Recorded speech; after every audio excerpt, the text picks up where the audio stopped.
In a dark forest, a young girl with fairy-like wings is startled. She glances down at small, scurrying creatures before her gaze shoots upward, following a trail of glowing lights that ascend into the night sky. Meanwhile, in a bustling village tavern, patrons exchange worried news. One man speaks of a horde of dragons appearing, another of ghouls to the west. An older man notes that they haven't seen a single dragon in 10 years, questioning what the chivalric order in the capital is doing. The conversation turns grim, with speculation that these events could be an omen of the Demon King's revival. The innkeeper turns his attention to a new customer, a young woman with dark hair and glasses, assuming she must be an adventurer. She politely corrects him, stating she is not. Confused, the innkeeper gestures to her large, heavy-looking luggage, but she simply presents a small item, explaining that this is her line of work. She holds out a business card. The innkeeper reads the name, Protagonist Printing, Mika. He remarks that he's never heard of such a guild, noting it sounds more like a company. Mika seems uncertain how to best describe her unusual profession, as the card itself proclaims new magic on paper. Her explanation only deepens the innkeeper's misunderstanding. He mentions hearing about a flight ship departing for the Holy Ground and asks why a magician from the royal capital would visit a rural village like this. Flustered, Mika tries to clarify that it's not exactly like that, but the man is already impressed, exclaiming that she must be a powerful magician. She attempts to steer the conversation back, explaining that she is searching for a certain type of magic. Just as the innkeeper begins to mention the various travelers heading to the Holy Ground, a violent tremor shakes the tavern. A cry of trouble rings out as the ground rumbles. Mika's face fills with dread as she realizes what is happening. Demons are approaching the village. The source of the tremor reveals itself. A colossal golem of jagged rock rampaging towards the village buildings.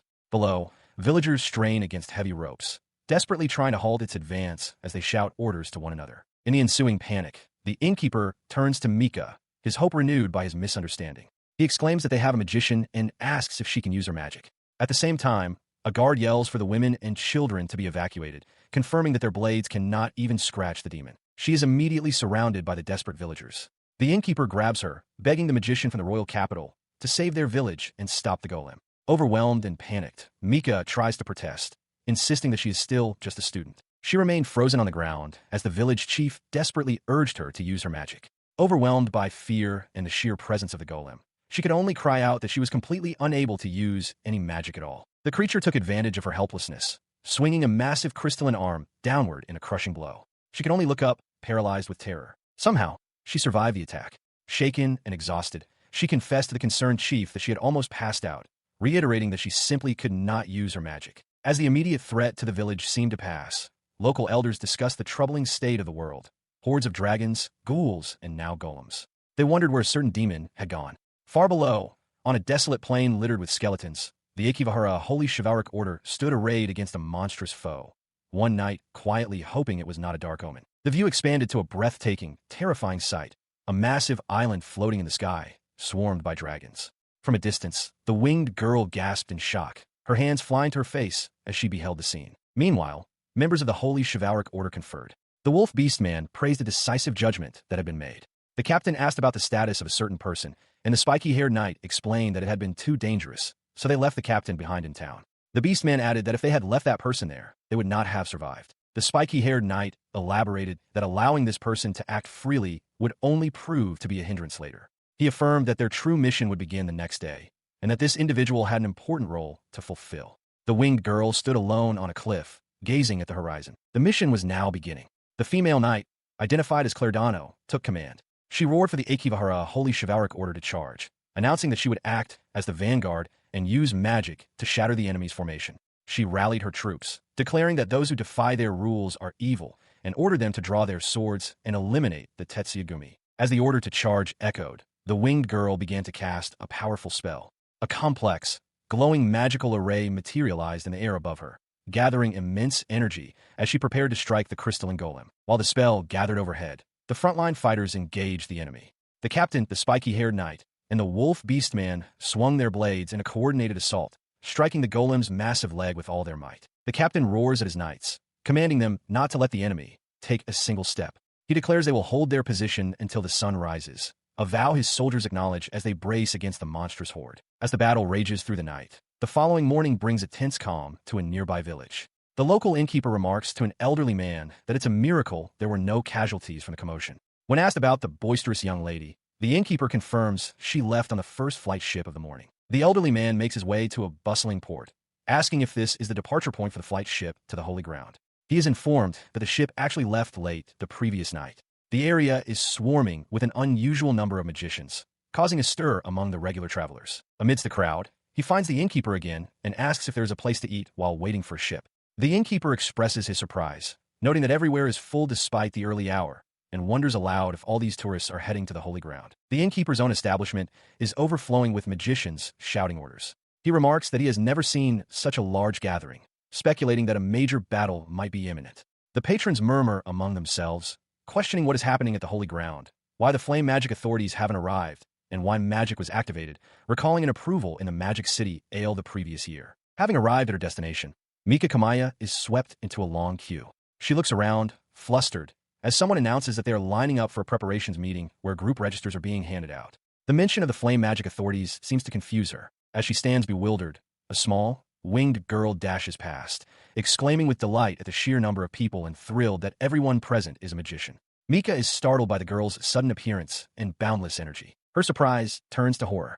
She points at a grisly scene where a massive slab of stone has crushed someone, their mangled arm and hair visible beneath the weight. Appalled by the carelessness, she screams at the crowd, "You stupid magicians!" At the entrance to the assembly, the captain of the chivalric order bellows at a group of attendees, reminding them that lining up at night is forbidden and that sending familiars only increases the workload. He orders them to the back of the line. Nearby, the knight Claire expresses her gratitude that their plan to manage the all-nighters went off without a hitch, though her companion demurs. As the commotion continues, a voice cuts through, calling out for Mika. The young woman, identified as Mika Kamaya, the Magic Market Preparation Assembly representative, turns with a start, a bead of sweat on her cheek. She finds herself face-to-face with a tall, elegant witch who smiles and says she's been looking for her. In the background, Claire and the captain observe the interaction, identifying the witch as Sensei. The captain reassures Claire that although the troublemakers' numbers were small, having the Akivahara chivalric order on hand ensured everything was fine. Claire simply muses that if Mika is happy, then all is well. The witch then leans in extremely close, causing Mika to protest in embarrassment. Unfazed, the sensei dismisses her concern, stating that something of that level is nothing to worry about. Claire watches from a distance, flustered by their proximity. Pulling back, the vast and fantastical landscape of the market comes into view, with floating islands and crystalline structures under a bright sky. Mika stares in awe. Nearby, a small, cloaked figure introduces herself as Mika, prompting Mika Kamaya to clarify that she is just a normal human. The sight triggers an internal reflection. Mika recalls her life from about half a year ago, when she was suddenly transported from her world to this hardcore fantasy realm while on her way back from an event called Comiket. She remembers that while many things were different, the most significant distinction was the very existence of magic, which gave her a reason to establish a marketplace for grimoires. Her thoughts continue, solidifying her purpose. She is convinced that in a world with such a vast variety of magic, there must be a spell capable of returning her home. She knows that every resident can use at least one type of magic, with powerful magicians specializing and new spells being researched daily. This fact fuels her hope. Snapping back to the present at the Preparation Assembly headquarters, an announcement instructs representatives to collect their equipment, with only one stall allowed per group. Despite her ulterior motives, Mika's excitement for the otherworldly market surges. She decides to check the grimoire sample magazines first. The market grounds are a hive of activity. A small, robed figure pores over a map. A merchant arranges wares including potions and scrolls, and a customer inspects a glowing orb held by a vendor. Back at the registration desk, the tall witch wishes Mika a good morning and asks her to submit her sample magazine. As a scroll is presented, it suddenly bursts into magical flames, startling Mika. The small, cloaked witch beside her calmly says, "Yes, yes. Wait just a moment." Her sample magazine, which had erupted in magical fire, was revealed to be a scroll presented by a woman with curly hair. The scroll depicted a complex magical symbol, the source of the ensuing spectacle. The flames coalesced not into a destructive force, but into a massive, shimmering bubble that swelled before them. Mika stared in wide-eyed wonder, captivated by the unexpected transformation. Suddenly, the bubble drifted forward, enveloping her completely and lifting her from her feet. As she began to float, her initial shock gave way to panicked confusion. She was carried high above the bustling market grounds, granting her a breathtaking view. The magic's creator explained that it could easily support an adult's weight and was designed for those unskilled with magic. Overcome with joy, Mika realized the woman's true motive was simply to see her own grandchild's smiling face. Watching from below, the creator pointed out a critical problem to Sensei. Oxygen couldn't pass through the bubble's membrane. Anyone who remained inside for too long would suffocate. Sensei's expression tightened with concern. Safely back on the ground, Mika listened as the woman apologized for the dangerous aspect of her creation, admitting she also enjoyed the view. Sensei simply suggested they cheer up and move on. They proceeded to a registration desk manned by a skeletal official. He explained that due to the large number of participants, a catalog of items was necessary. On his desk were submissions for various spells, a memory-enhancing grimoire, flame-conjuring paper, a hairstyling spell book, and a magical talking picture book. The official then reviewed a submission for Anelm's adult summoning magic, a spell that summons a spirit of lust, granting pleasure in exchange for the user's life force. While acknowledging its addictive and dangerous nature, he mused aloud about wanting to spread the word of how amazing it was. Despite his personal feelings, the official brought a large stamp down, marking the item's sale prohibited. He reminded Mika that participants were warned in advance about restrictions on magic that was deemed too powerful or radical. He confirmed that until approved, nothing could be sold. However, he offered a path forward. If adjustments were made to the magic, it could be brought back for re-evaluation. Sensei remarked that stopping its distribution entirely seemed a bit strict. She and her companions observed the moving line of participants beneath massive floating crystals. The old mage, Gustav, greets her teacher, surprised to see her. The witch retorts that he's the one in line, asking about his research. He mentions a new electric magic grimoire, while Mika quietly wonders if a flawed formula can be fixed. An orc with them urges her to move, and the group decides to proceed. They arrive at the preparation assembly headquarters, where a fox-like staff member is testing a quill. He announces to Mika and her teacher that the event will begin shortly. His composure shatters instantly. The fox person cries out in panic that his book hasn't been delivered, and he begins to make a flustered announcement about the magic market's commencement. His attempt is lost in the rising tide of chaos. A knight with spiky hair shouts that they haven't finished checking the sample magazines, while another official barks orders for the crowd to form separate lines and stop running. The ground suddenly cracks and splits apart, separating attendees. Panic erupts as people cry out, searching for their friends amidst the confusion. A small, which can be heard telling someone not to cut the line. Amidst the turmoil, Claire reports with urgency that people are summoning demons at the front gate. She insists the spreading chaos must be quelled, but the overwhelmed fox person can only stammer for everyone to wait. His pleas are lost on the tense, disorganized crowd. From their position behind the main desk, Mika and her teacher observe the pandemonium unfolding before them. In the face of the chaos, Mika simply begins to clap her hands together in a steady rhythm. Her teacher watches her with a faint, knowing smile. The simple, rhythmic sound cuts through the noise, drawing the attention of the panicked attendees. The captain of the knights, the old mage Gustav, and the innkeeper chief all turn, bewildered by the unexpected clapping. Their confusion quickly turns into participation. Led by Mika's example, the entire crowd, including Claire and the chief, begins to clap along, their panicked expressions replaced with smiles. She watched as her impromptu solution worked wonders. With the crowd now calm, one of the fox-like organizers nervously took his place to formally restart the event. His announcement was the signal everyone was waiting for. With a great cheer, the magic market was declared open, and a massive crowd surged forward into the sprawling venue. Swept up in the tide of bodies, Mika wasn't distressed. Instead, a blissful expression crossed her face as she internally celebrated, realizing this chaotic, passionate event was just like the comic from her own world. From a vantage point above, the witch observed the opening dash with amusement, remarking that it must be a human instinct. Claire, standing beside her, mistook the rumbling for another attack and prepared to rally the knights, but the witch calmly assured her it was nothing to worry about. Meanwhile, back in the throng, the small witch praised Mika for her diligence, noting she was checking areas beyond her assigned patrol. The comment sparked a sudden, intense realization in Mika's mind. The small witch then asked if Mika had the list of group names. Mika confirmed she did, pulling out a directory. Her eyes scanned past entries for time leap magic, and magic to become friendly with a dragon until they landed on one specific item. Magic to go to another world. Oblivious to Mika's discovery, the small witch suggested they browse the market together later. But Mika, her mind now set on a singular goal, ignored her completely. She declared she would go organize the line and dashed away, leaving her small companion calling after her in confusion. She plunged back into the dense crowd, her eyes scanning frantically. Her search was fervent until, with a gasp of triumph, she found it. Just as she had hoped, it existed. A wave of pure joy washed over her. She reasoned that in such a large gathering of magicians, it would be stranger if the magic to travel to another world didn't exist. Apologizing as she went, she eagerly pushed her way through the crowd toward the stall. She finally arrived at the vendor's table, panting with anticipation. The elderly proprietor, however, clarified that the item listed as magic to go to another world was actually just ordinary movement magic. The revelation hit Mika like a physical blow, her excitement instantly evaporating into bitter disappointment as the chaos of the market continued around her. Long ago, the Great War during the Age of the Gods gave birth to the Holy Land. When powerful giants invaded the country, many magicians gathered to stop them. After a battle that raged for 3 days, the magicians triumphed, and the victorious land came to be known as the Holy Land. Now, a new battle is about to occur. At a grimoire flash sale run by magicians, a young woman named Mika pushes through a dense crowd, shouting for a clear path. This event marks the second chapter of story unfolding in this full-on fantasy world. The massive crowd is for the magic market, where an announcer can be heard directing newcomers to the end of the line. Stuck in the throng, she loudly introduces herself as Kamaya Mika and threatens to run people over. She explains that she organized a market to gather magicians, hoping to find a way back to her world,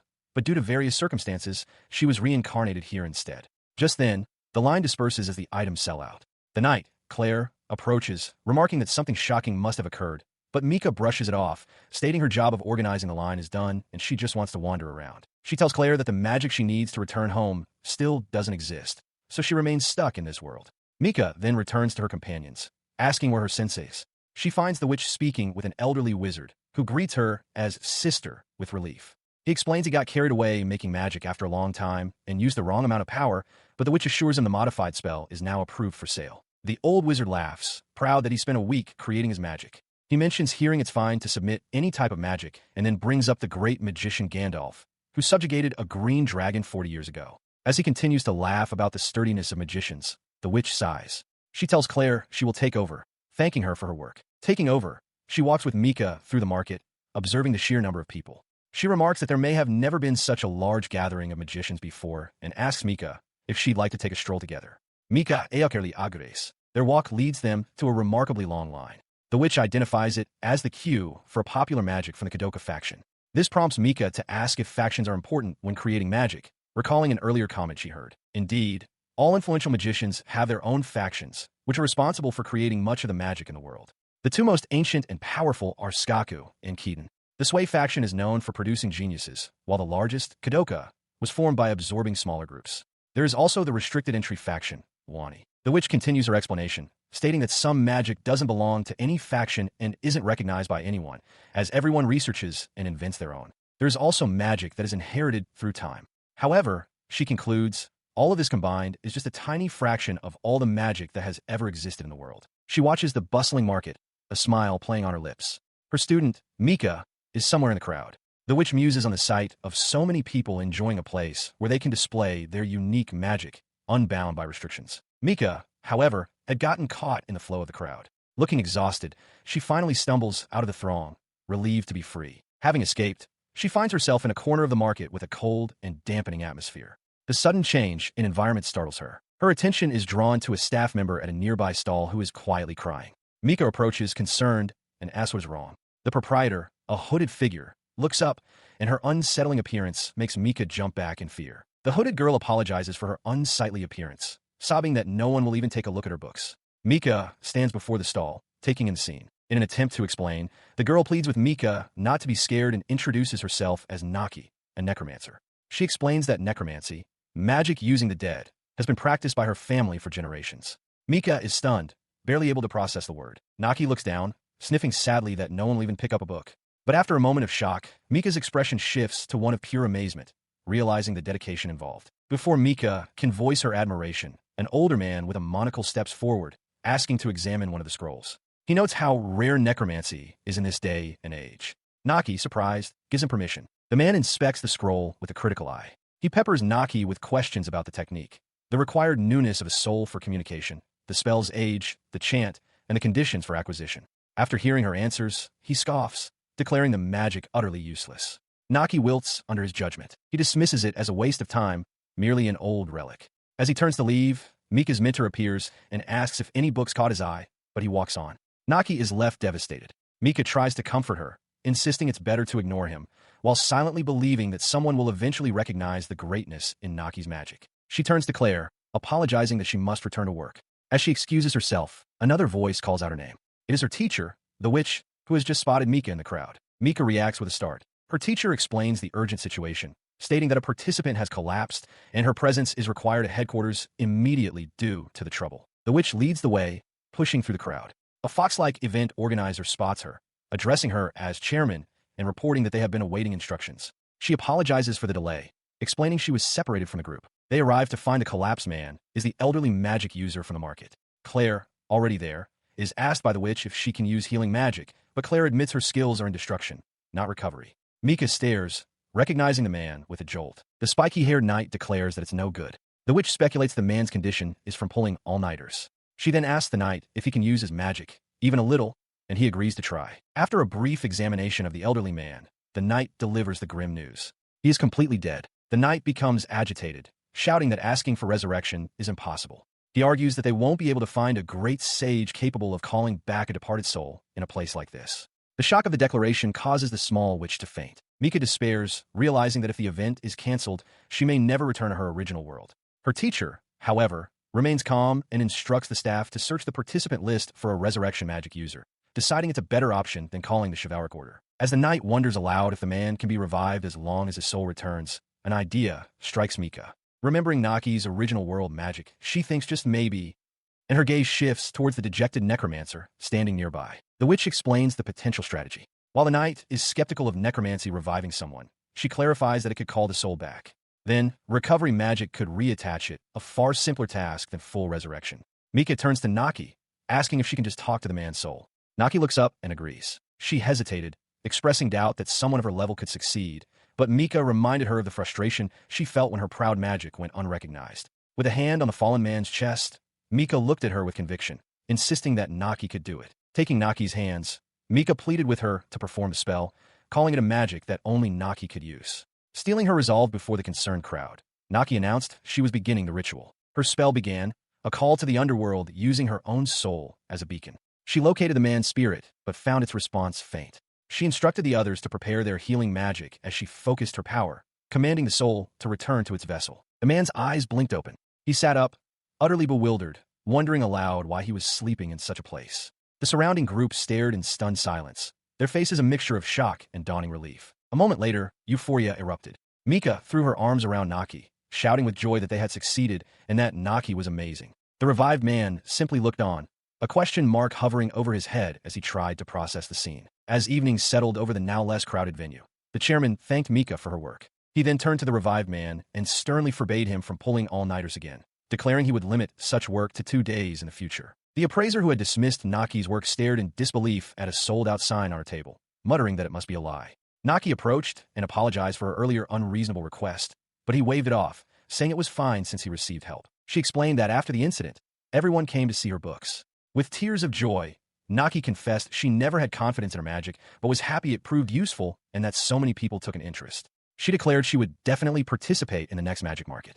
Nearby, Mika reflected that this collaborative, fun-loving spirit was just like the comiquette she knew. A crowd of latecomers rushed toward the stalls, crying out in dismay. They had finally arrived, only to learn that sales were limited to 3 books a day and desperately asked if any were left. Surrounded by her smiling friends, Mika beamed with satisfaction. With great popularity, the first-ever magic market had safely and successfully concluded. 1 week has passed since the world's first grimoire-selling fair, Magic Market. Those who had gathered in the Holy Land have since returned to their homes, their paths diverging across the realm. In a forest a short distance from the royal capital, a new enterprise has taken root within a massive, hollowed-out tree. It is here that Mika Kamaya has started a new, demanding job. Inside, a chaotic scene unfolds. Mika, now the president of a printing company, directs a diverse staff of monsters and beastmen. She shouts for more paper, points out mismatched calculations, orders a worker to contact the marketplace for ink, and identifies a print job cut to the wrong size. Her company mass-produces the magical works and hopes of their creators. She rushes through the workshop as a lizard man employee asks for a moment of her time. Another worker complains about a deadline being pushed up by half a day. But Mika, while declaring it impossible, allows a 3-hour delay for the sick employee, telling them to take care. The frantic pace continues as she is swarmed by her staff. One asks about the next book's copies. Another reports that the Great Holy Tree leaves haven't arrived, and a third says the marketplace needs a stock check. The wolf-like warrior, now handling finances, points out that the calculations for extra charges do not add up. Amidst the chaos, the witch observes that Mika seems to be having a hard time. Mika agrees, admitting that the success of Magic Market has left them with no time for breaks, and that she never imagined so many orders would come in. Nearby, the old wizard excitedly offers to use his own copying magic to help print books. She stands with the witch in the cluttered office, surrounded by towering stacks of paper. The witch states that for now, Mika will have to handle making copies for all the jobs they have. Mika, sweating with worry, acknowledges the difficulty. She explains that while more work is great, their cash flow is tight due to rent, labor, supplies, transport costs, and guild registration fees. Insolvency is a serious concern, and she finds herself wishing for a generous patron. Her thoughts are interrupted when a small, pointy-eared employee yells at her for slacking off, only to immediately apologize. Unfazed, Mika clenches her fist, her expression hardening with resolve. She tells herself it's fine, so long as she keeps the printing office running. A book with magic that could return her to her original world might eventually come their way. As night falls, the day's work concludes. The orc, wolfman, and lizardman bid each other farewell, their figures disappearing into the twilight as the treehouse workshop settles into silence. She lies on the floor, utterly spent, as one of her employees, a girl named Kiriko, jokingly refers to her as the president's remains. Just then, the large lion beast man arrives, carrying a fresh stack of books for the company. Seeing her state, Kiriko asks if she has experience working like a slave. Mika, pushing through her exhaustion, reassures her that she's done 15-day stretches before and will be fine. Kiriko remains concerned, reminding her that there is still a week's worth of work left and warning her not to overdo it. The witch known as the chairman steps in, adding her own caution. She explains that while the magic Mika uses is simple, her body won't be able to withstand using it all day. As Mika agrees to be careful, a small witch provides a lesson. Magic power is a mixture of spirit and life energy, and the more it is used, the more is expended. Finally, the task is complete. Kiriko and the lion beast man watch with concern, the former muttering that Mika will die from overwork. The chairman, equally worried, squeezes a small familiar in her hand. Their brief respite is interrupted by the arrival of a large, burly man in a straw hat. He confirms that this is the protagonist printing place he'd heard rumors about and identifies Mika and the chairman as the bigwigs. Flustered, Mika asks what business he has with them. His request leaves both Mika and Kiriko utterly stunned. He wants about 100 copies of a book, and he needs them by tomorrow. The man, introducing himself as Kaka, explains the dire situation. Werewolves have appeared in the region, destroying livestock and crops. A neighboring village was attacked last week, and he fears his own village will be next. He elaborates on his plan to convert his monster-repelling magic into books that can be distributed to all the villagers. That way, anyone could drive off the monsters just by opening one. He is the only magic user in his village capable of this, and he cannot protect everyone on his own. Kaka desperately pleads for their help, arguing that waiting for the chivalric order or teaching the villagers magic would take too long. If the crops are lost, the village is doomed. The chairman recognizes the request as being for an invoked summon-type grimoire, while Kiriko balks at the impossible deadline. Kiriko apologizes, but firmly explains that they cannot accept a rush job of this magnitude. She gestures to a large, detailed production schedule, pointing out the many careful processes involved in making even one book. The lion beast man stands beside her, silently supporting their refusal. Her colleague tried to turn the desperate villager away, explaining that they have other customers waiting, but Kaka pleaded that it couldn't be. To everyone's surprise, Mika Kamaya smiled and announced that they would accept the job. Her decision was met with immediate shock. Kiriko shouted in disbelief, reminding the president that they were the only ones left and questioning if she was serious about taking on such a task. Mika's expression was firm. She explained that as a printer, she felt a duty to help those who depend on her. Now that she knew Kaka's book was essential for his village, and reflecting on how much she herself relies on others, she couldn't simply dismiss his situation. With a confident grin, she presented her solution, the no-claim Dragonslayer package plan, which included an 80% increase in the printing fee. Her staff looked on, aghast, realizing it was ultimately about money and that such a plan had never existed before. Despite their initial shock, the team rallied. Kiriko declared she would do whatever she could, and Claire quickly agreed to help as well. The wolf beast man consented, provided he was paid, and the chairman supposed she would join in. Only the small, which adamantly refused to participate. With the job accepted, Kaka began by explaining the materials.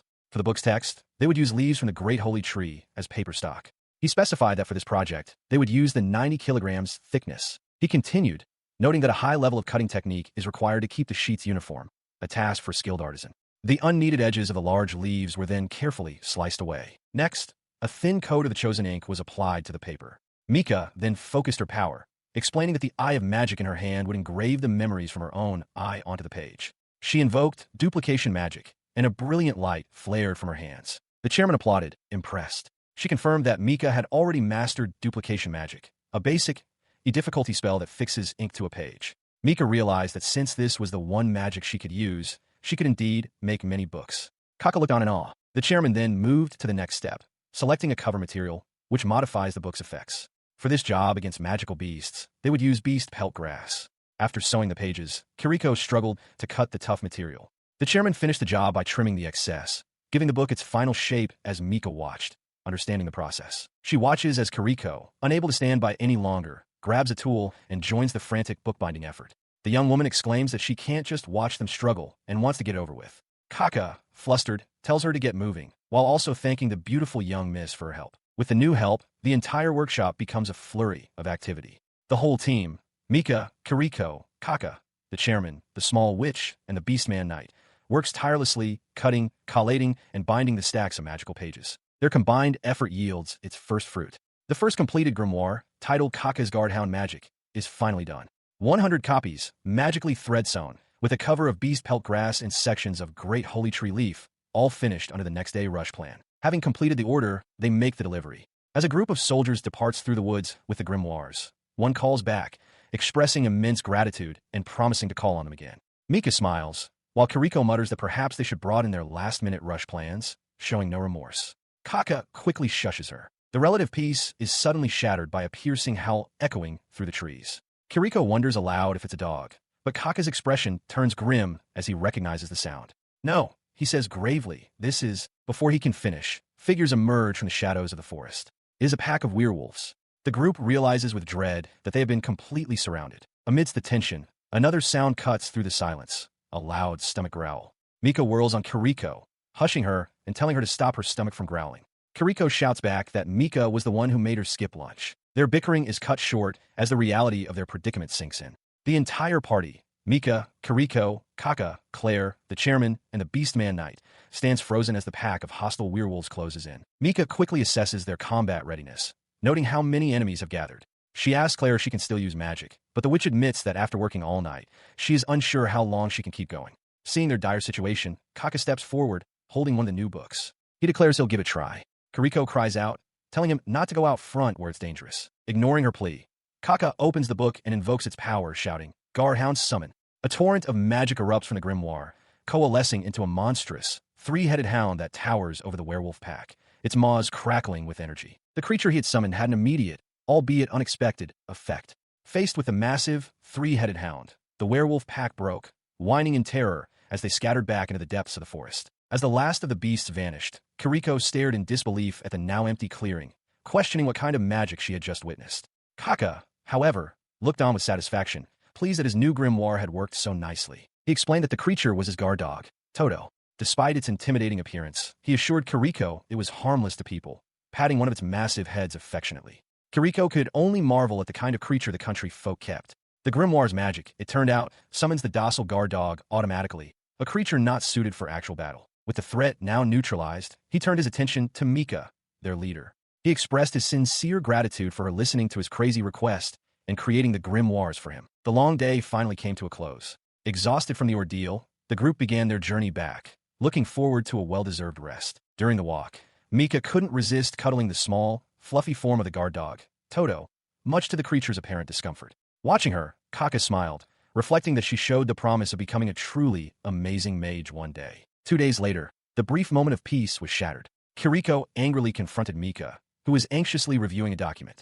She demanded to know why something couldn't be done within 2 days, referencing a Golem Slayer plan and telling the idiot president to learn. On the outskirts of Akibahara, the royal capital, 3 powerful figures gather. A man with a prominent scar, Suiai of the Blazing Hell, remarks that it's a significant event to summon the Elite Four from each faction, though he notes one person is absent. A woman with elven features, Skaka the Restorer, clarifies they only came because of a strong insistence on their help for a private matter. A third, bandaged individual, known as Kaidan of the Dark, simply wonders how many years it has been since they last assembled like this. Elsewhere, Mika, Kamaya, and the Fox organizer stand before 2 formal representatives. One of the men addresses the assembled mages, explaining that they have been humbly invited to take on a certain job.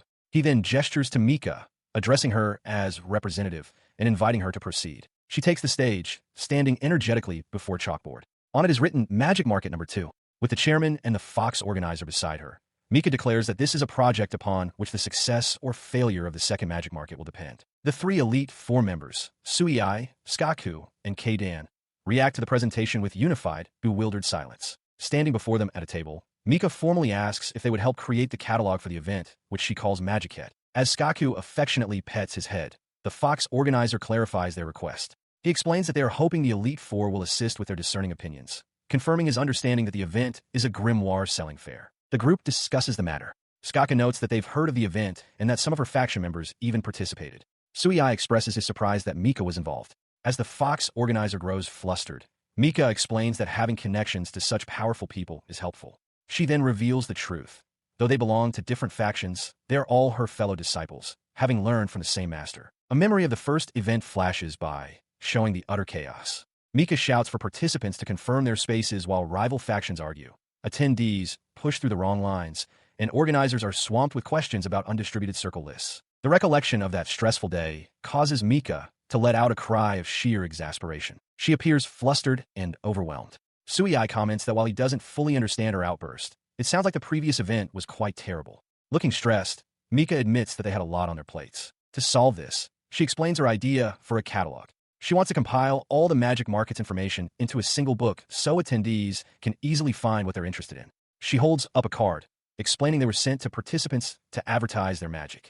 Skako asks if this is the catalog she mentioned and if she wants to borrow their wisdom. Mika eagerly confirms her request. Kaidan declares they certainly won't refuse a request from their littlest fellow disciple. Understanding dawns on Suiai, who realizes this is why she asked for them. He states that, using the information on the cards, they will help her plan the event's layout. In response, she presents them with a massive, chaotic pile of participant cards. She admits that while she's roughly divided them into loose categories, she isn't well-versed enough in magic to organize them further. Suiai is stunned by the sheer quantity, but Mika simply tells them to please go ahead. The group gathers around a diagram of the venue.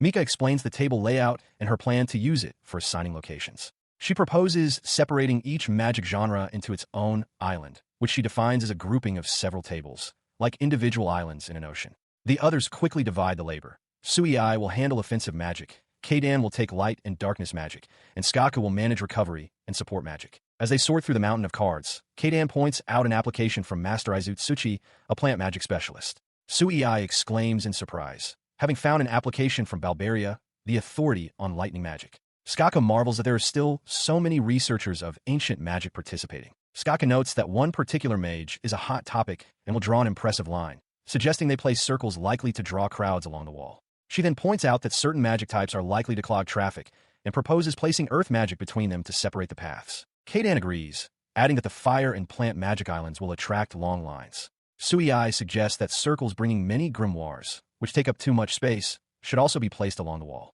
Mika realizes that with ample space between the islands and walls, they can form lines larger than the islands themselves, and in an emergency, the queues can even extend outside the venue. The Fox organizer observes that the cards represent the elite 4 members of each faction and their admirers, noting that everyone looks like they're having fun. Holding a book, Mika looks up from the planning and asks what an elite 4 is, causing Suiai to react with a jolt of surprise. The term factional elites is explained, a title for specialists or archmages who stand out in each of the 4 mages factions for their great achievements. As the others process this, the Fox organizer wonders aloud where this amazing girl from a place in the sticks called Tokyo came from.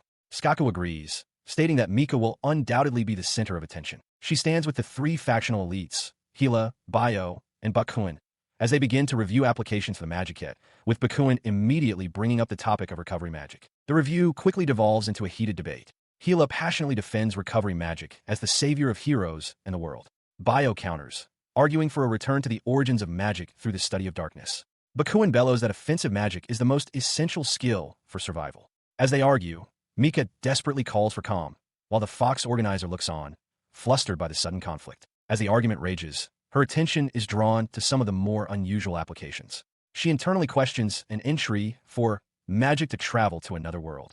The others note the existence of other weird magic, like a spell to untie shoelaces, and question if they should simply be rejected. He has no patience for such frivolities. With a powerful slam of his hand, Bakuin forcefully dismisses one of the applications, declaring it rejected. In response to his outburst, she gently asks him to avoid such a rigid, practicality above all mindset.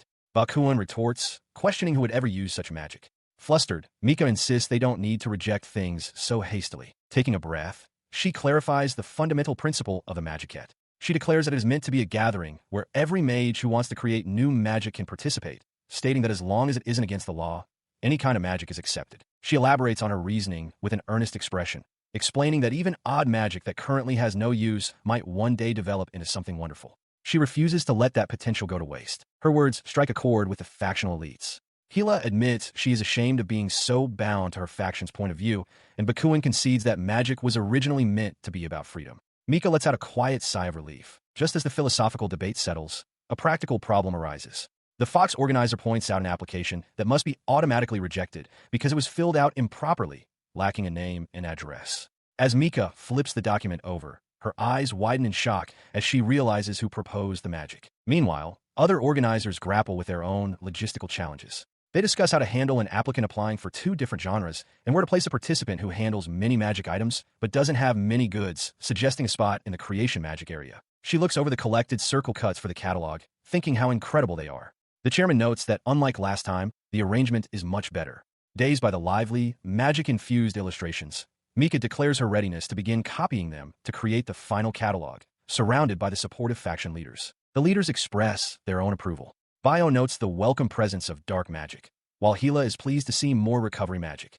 Bakuin voices his excitement, looking forward to the event with so many comrades in magic. As Mika works, her expression shifts to one of concern. Suddenly, the Fox organizer shouts a warning that something is terribly wrong, pointing toward a plume of smoke rising from the collected papers. Her gasp of shock is warranted. The copied pages are now randomly missing their illustrations, leaving gaping blank spaces in the catalog's grid. Mika stares at the blanks in disbelief. The chairman leans over, inspecting the page and theorizing that the contents have somehow snuck away, positive that the duplication was correct just a moment before. The problem is visualized in a chaotic mess. The animated circle cuts have indeed escaped their pages and are now moving about freely, creating their own disorganized social gathering. The chairman, sweating slightly, shouts the unbelievable truth.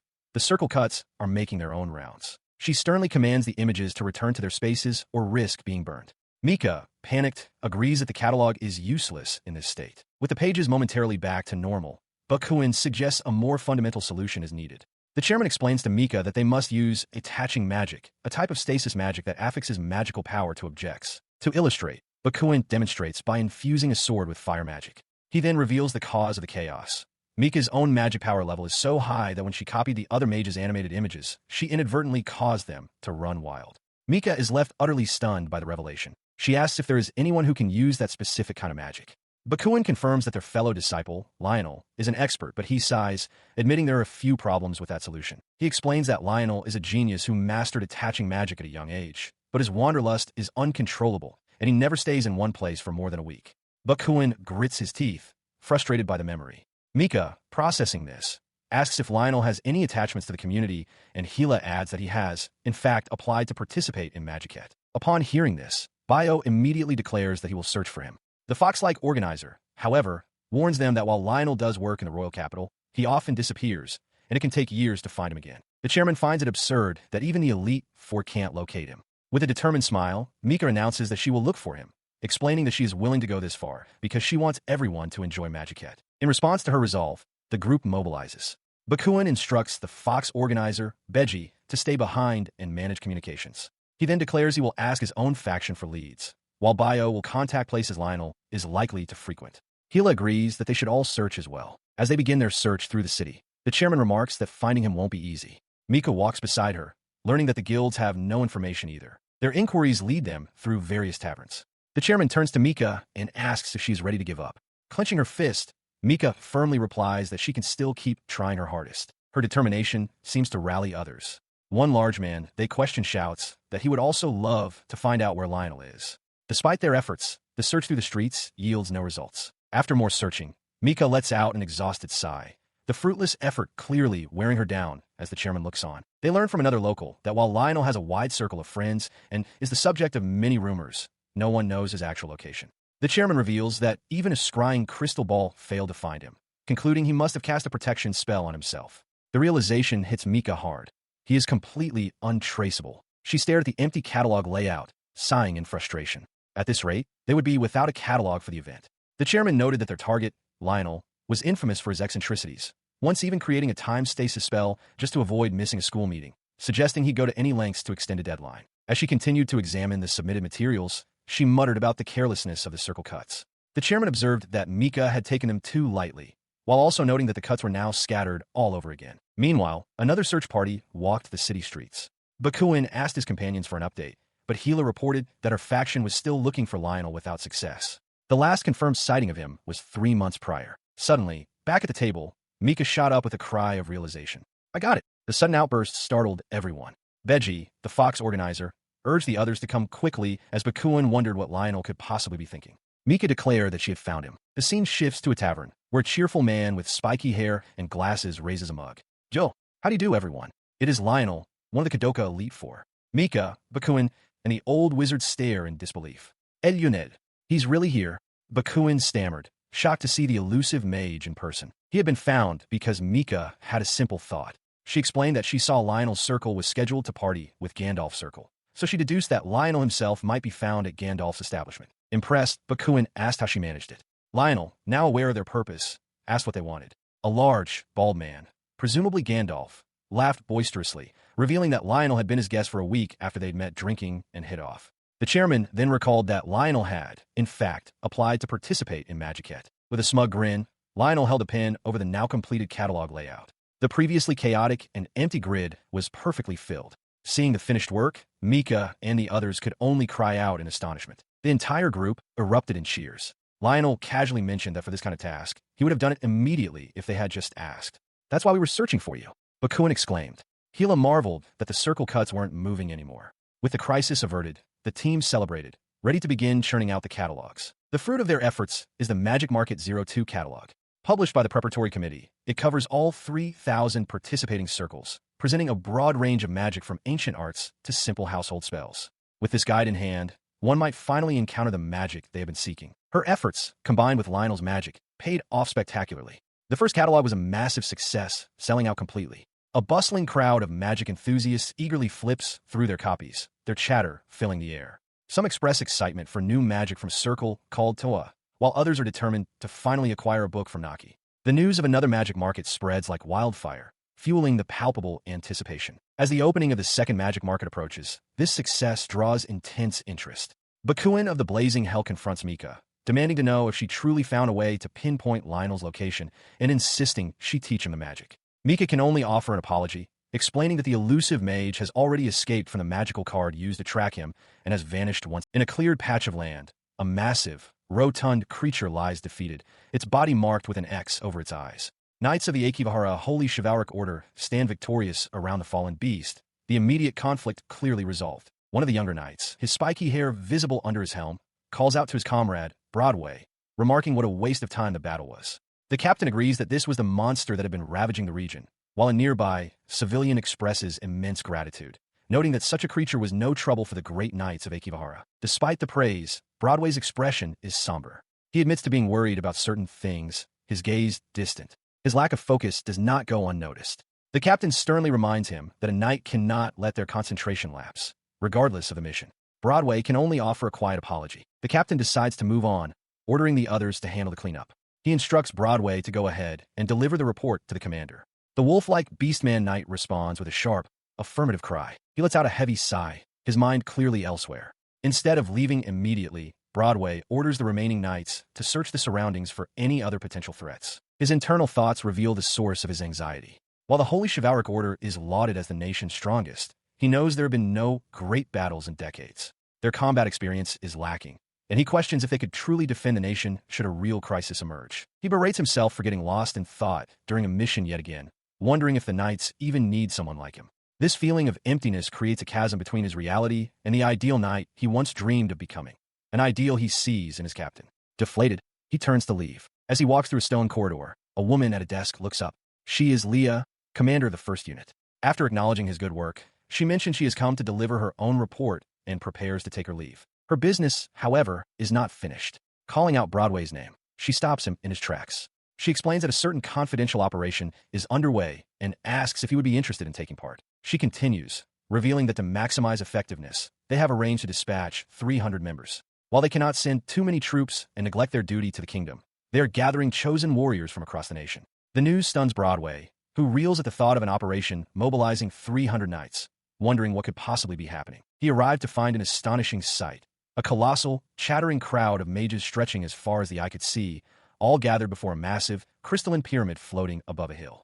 The air buzzed with the noise of tens of thousands of people. Sweat beaded on his brow as he stared, utterly bewildered. What is all this? He thought, his mind struggling to comprehend the chaotic scene. His spiky-haired comrade noticed his confusion. Oh, Broadway. You don't know? He asked, before explaining that it was the magic market, a fair where mages gathered to sell grimoires. He added that news had spread and now an estimated 50,000 people had come, leaving Broadway stunned. The knight then remarked that asking for reinforcements had been the right call. The sheer scale of the crowd was immense, a sea of people all clamoring for the grimoire selling fair. Broadway clutched his head in disbelief, unable to reconcile this scene with the operation Commander Leah had described. Claire mentioned their unit was already exhausted from holding back the eager crowds all night. She then pointed towards the front, having spotted someone. On a raised platform, a young woman with glasses shouted through a megaphone, announcing that the standby line would soon be released. She urged the crowd to begin organizing themselves and warned them to be ready to manage the initial rush to prevent people from falling. Startled by her name being called, the woman, Mika, turned. The spiky-haired knight called to her, telling her to get to her position and reminding her to enforce the rules for an enjoyable magiquette. No rushing, no troublemaking, and no killing. She beamed, greeting him warmly as Vice Commander San. She observed cheerfully that everyone was fired up, noting the increased number of participants and staff this time. The Vice Commander then made the formal introductions, presenting Broadway of the Holy Chivalric Order of Ikivahara to Mika, the promoter and representative of Magiquette. Mika cheerfully placed herself in his care for the day. At that moment, the truth crashed down on Broadway. His mission was to organize the lines and serve as her bodyguard. This chaotic market, this was the top-secret operation that had mobilized 300 elite knights. He internally weighs the possibilities for such a massive deployment. A grand magic ritual? Preventing the Demon King's revival? He dismisses them. The Grimoire Selling Fair is likely a cover for an unprecedented gathering of over 50,000 mages. And the girl at the center of it all, Mika, must be a peerless archmage. As he contemplates this, she cheerfully asks if he could get a book for her. He remains focused, reminding himself that this is a top-secret operation he joined by recommendation, an opportunity he cannot waste. Mika reminds him not to get separated from her. Suddenly, the ground begins to rumble with a mighty roar. The massive crowd of mages, eager for the event to start, surges forward as one. The captain shouts that it's go time, the tremor so powerful he compares it to the Demon King awakening.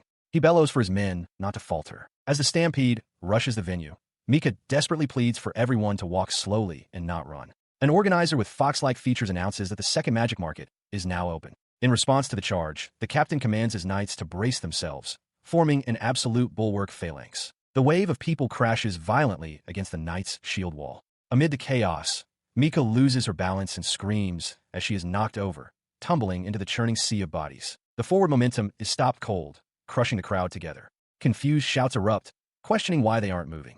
Mika, caught in the press, realizes with a jolt that she's been separated from her guard, the memory of her life flashing before her eyes during the initial crush. The captain immediately begins issuing tactical orders. He commands the center troops to fall back while the wings advance, ordering Broadway's squad to push the line back. He shouts for another squad to stand firm as they're being overrun. With Mika now beside him, he explains that once the lines are formed, he will lead them up the stairs. Using a magical amplifying horn, Mika projects her voice over the din, shouting for the crowd to halt and stop momentarily. The knight's strategy begins to work as they guide the attendees into orderly lines. Despite this, some in the crowd grumble with impatience, complaining about the slow pace and worrying that the best books will be gone by the time they get inside. Just as a semblance of order returns, the ground shakes once more. A massive, hulking rock golem materializes from thin air right in the middle of the crowd. A panicked voice shouts that some idiot summoned it, warning everyone to get clear. Broadway clicks his tongue in annoyance at the timing of this new disaster. Beside him, Mika cries out in fear as the golem begins to turn their way. Nearby, a mustached man who had been waiting for hours erupts in fury, screaming about his wasted time. As the knight Broadway braced for the golem's advance, a flash of light erupted from his side. The vice commander of the Holy Chivalric Order lunged forward, his spear glowing with immense power. He roared the name of his technique, Gungnir, striking the massive golem with a concussive blast of divine energy as a nearby participant stared in disbelief. His attack having landed, the vice commander stood firm. With a confident smirk, he addressed the monstrous golem as if it were a mere unruly customer, declaring that even if there was a book it wanted, it had to line up like a good boy. He then shouted an order to send the creature to the end of the line. While he confronted the beast, Mika Kamaya observed the escalating chaos within the venue, noting how bad the situation had become. The vice commander noticed her and Kiriko, assuring them it was fine. He announced he would take over the section and urged the two of them to go inside to safety. Their path to safety, however, was blocked. The crowd, thrown into a jumbled panic by the golem's appearance, surged around Mika and Broadway, their faces a mixture of fear and confusion. This chaos was not entirely new. It was the culmination of earlier failures. The narrative shifts to an earlier moment where the fox-like event organizer, Beji, explained the situation to Mika. He lamented that despite increasing staff, The number of attendees had grown even more, causing the lines to lose all cohesion and devolve into a disorganized mass. The result was a frantic jostle of bodies, with attendees pushing and shoving as they tried to make purchases, their original queues completely gone. This breakdown in order had been a major concern during a pre-event briefing. Veggie had pointed out on a map to the captain, the vice commander, and Mika where the problems were. He explained that the main line had grown too long, blocking a key passageway, and that they lacked the manpower to manage it effectively. He noted that 2 lines would have been best, but only one had formed. The captain listened intently, then offered his own tactical analysis. He explained that ascertaining the purpose of a formation and striking at its weak point is a basic tenet of battle. Both Mika and the vice commander were amazed that he could deduce the crowd's logistical failings with just one look, as if analyzing an enemy army. An example of this disorder was already playing out in the queue. One boisterous participant loudly praised a mage's work from a previous event to Kiriko. His loud conversation was disruptive, and another man in line angrily confronted him, telling him to be quiet. His outburst was cut short by a firm hand on his shoulder. The captain loomed over the loud man, his expression severe. He coldly informed the participant that there were people waiting behind him, and if he wished to talk, he should do it afterwards. The man could only agree, his boisterous attitude instantly deflated. The captain's assessment proved correct. After resolving one problem, Kiriko immediately pointed out another. A massive queue was blocking the main path. A flustered Broadway, sweating under the pressure, bellowed for the crowd to form 2 lines, earning a vendor's heartfelt thanks even as the logistical nightmare continued. As he struggled, Mika noticed a partway marker sign on the ground, finally understanding the intended system. Then, a realization struck her with the force of a spell: duplication magic. Broadway jumped, startled by her sudden, intense cry. She quickly pointed out that they had brought so much merchandise they'd blocked themselves in. Her solution was for Broadway to use the duplicated signs to partition the line. Elsewhere, the event's preparatory committee was assisting other vendors, assuring one that they would look after his goods and directing the crowd to keep the passageway clear. No sooner was that handled than Mika was calling for Broadway again. The captain's internal monologue continued, noting that while the battlefield required focus and level-headedness, a chaotic place like this forced even a seasoned knight to discover new, unexpected sides to himself. The controlled chaos was a spectacle. A mage cast haste magic on a line to accelerate sales. Staff directed separate queues for restrooms and cleared emergency paths. Amidst shouts forbidding sitting or unsheathing weapons, Mika felt an overwhelming emotion swell within her, a strange feeling of intense, shared purpose. Caught in this wave of feeling, Broadway triumphantly held up a sign marking the very end of the line. A roar of pure exultation burst from him, a feeling of victory overflowing from his heart as he stared down the massive, orderly queue. His triumphant shout echoed as the event finally concluded. The announcement came: the second magic market was over. As satisfied customers departed with their purchases, a weary Broadway watched them go, the day's frantic energy leaving him completely drained. Later, during the cleanup, a shirtless and sweat-soaked Broadway turned to Mika, his face etched with disbelief. "It's over?" he asked. She met his gaze and gave a simple, definitive yes. The confirmation seemed to sever the last thread holding him up, and he slumped to the floor. Mika rushed to his side, asking if he was all right. "Please rest for a bit," she urged, adding, "I still have some things to take care of." He looked up at her from the ground, his energy spent. Despite her own visible fatigue, Mika began to list the remaining work: putting away tables, cleaning, shipping large items, inspecting the venue, and a final review meeting. The long list made her totter on her feet, but her resolve remained firm. With a bright, sweat-beaded smile that belied her exhaustion, she looked back on the successful conclusion of the massive event and asked a simple question: "Did you enjoy Magic Market?" Her question was met with weary relief. Claire thanked her, admitting she'd somehow survived this time as well. Kiriko turned to Broadway, commending him for a job well done. The captain, however, was lost in thought, clutching his chest as a strange, throbbing sensation made him wonder if, amidst the chaos, he had actually been enjoying himself. Later, at a crowded review meeting, Mika stood ready to take notes. She announced that to better prepare for future events, she wanted to hear everyone's opinions. The feedback came in a flurry. The water magic area was too crowded, there weren't enough ladies' rooms, and the all-night countermeasures were too lax. Amidst the chatter, Mika grimly acknowledged to herself that this place was a terrifying battlefield, even as one person laughed about someone summoning a golem. It was through such trials that Broadway gained the respect of the people, earning the moniker Broadway of the Center. Though this would come to pass a little later, his performance at Magiquette led to his assignment to the Central Division, where he devoted himself to his duties to the point of being appointed vice commander, shouting orders to ensure his phalanx formation would never collapse. In a bustling hall filled with warriors, a man with long dark hair proudly shows off his equipment. He boasts that his superb greatsword, the famed Dragon Slayer's sword, was crafted by the smith Raken. He then turns to a knight in heavy plate armor, complimenting his gear as well. He continues, claiming that Raken's best work is his weaponry. making his sword the superior item. The vice commander, clad in his own Raken-made armor, interjects, asking which of the two is better crafted.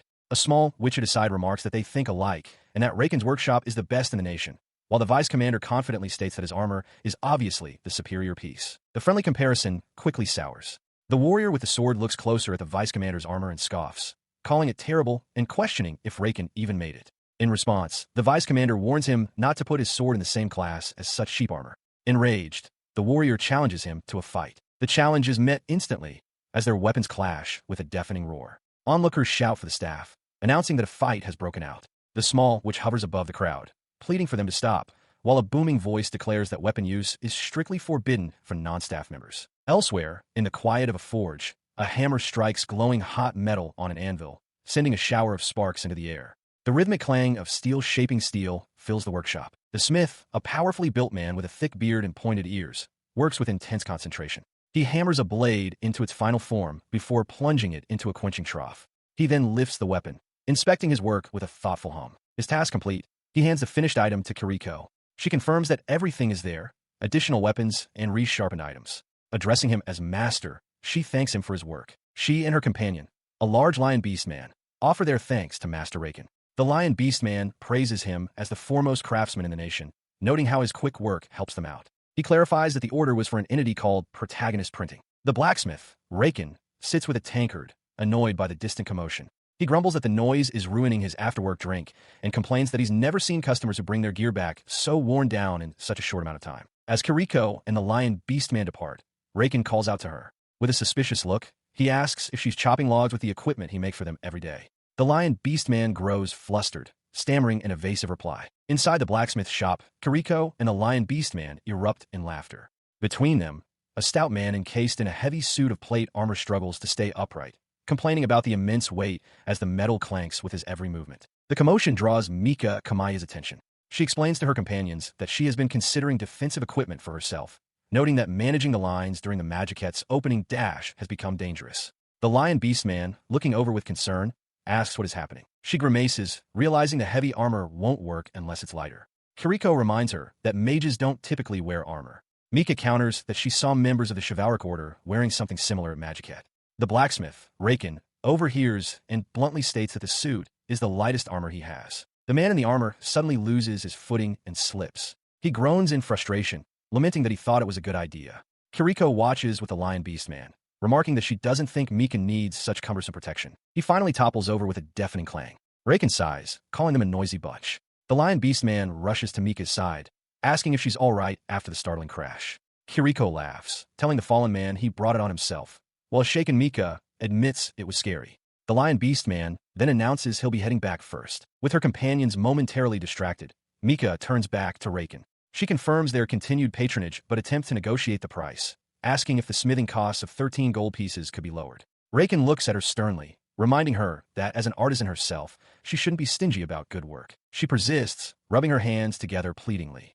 Her companions watch from the side, as Raken seems to ponder her request. After a moment, he tells her to wait, conceding that he might give her a discount after all. He then reveals his one condition. He has an old acquaintance, a blacksmith in the west of the city, whose business isn't doing well. He asks Mika and her group to go take a look for him. Later, Mika excitedly explains the deal to Kiriko and a new hooded companion. If they complete this job, Raken will reduce their fee to 10 gold pieces.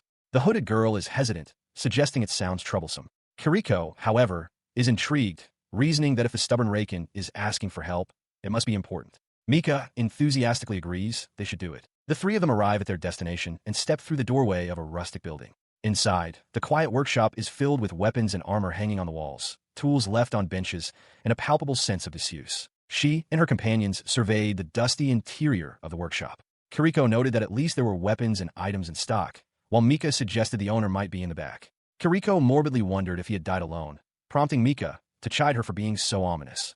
Suddenly, Mika's eyes widened as she spotted something. Her gaze had fallen upon a rack of exquisitely crafted blades. Kiriko excitedly pointed out that they were all fine swords, even identifying the legendary Antares sword and Galazame's sword among them.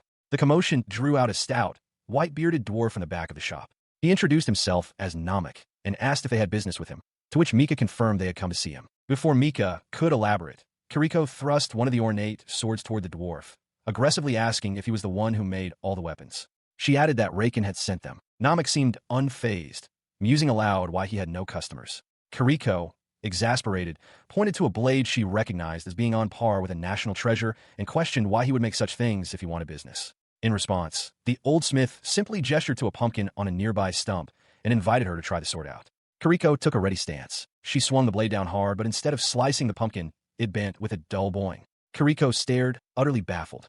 Namek, now joined by a goblin-like assistant, calmly explained that while the sword looked impressive, it was intentionally dull and yielding. The old smith then correctly guessed that Raken had sent them.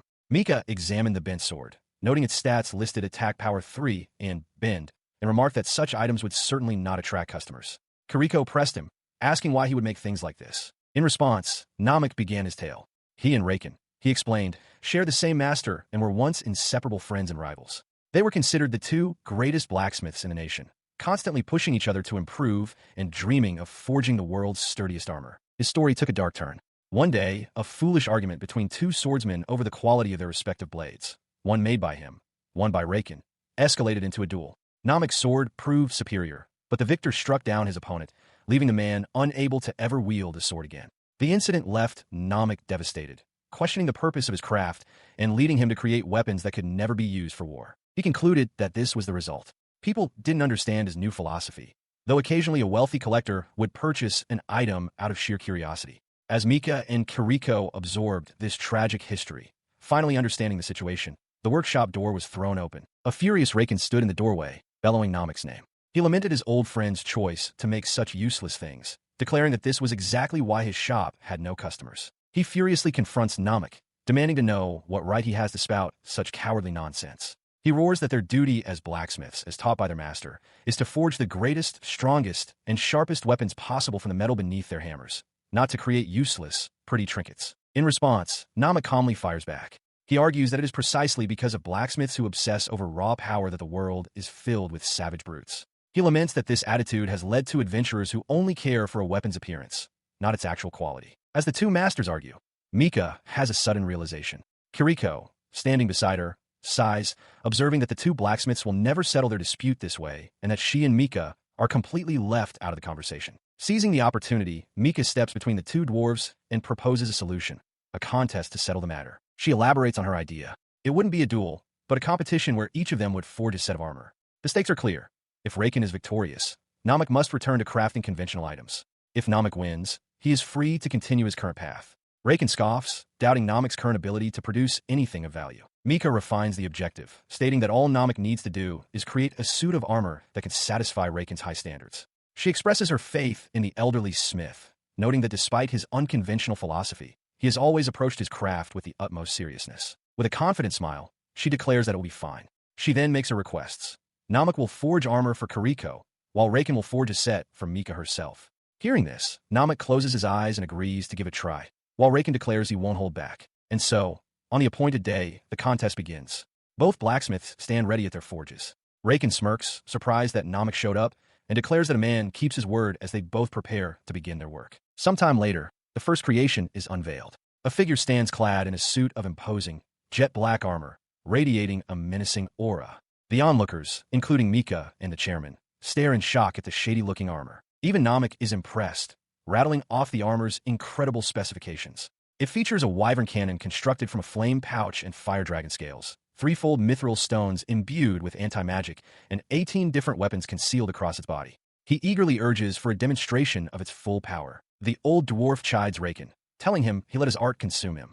Inside the massive suit of armor, Kiriko cries out that it's too heavy to move, its weight of 100 overwhelming its defense power of 300. She continues to protest, questioning why he'd say such a thing now, and declaring the contest cancelled, as no one warned her of this. Raken shouts back, telling her not to back down now. As the crowd watches, Namek gestures towards a covered stage, announcing that it is his turn. He pulls back the curtain with a triumphant grin, noting that Raken is shocked speechless. He explains his own creation, an armor set that pushes the wearer's ease of movement to the limit while covering the vitals with mud on steel. The result is Kiriko, clad in what is essentially a bikini made of straps and small metal plates. She lunges forward in fury, demanding to know what he was thinking. She yells that he calls this armor, but it leaves everything exposed except her vitals.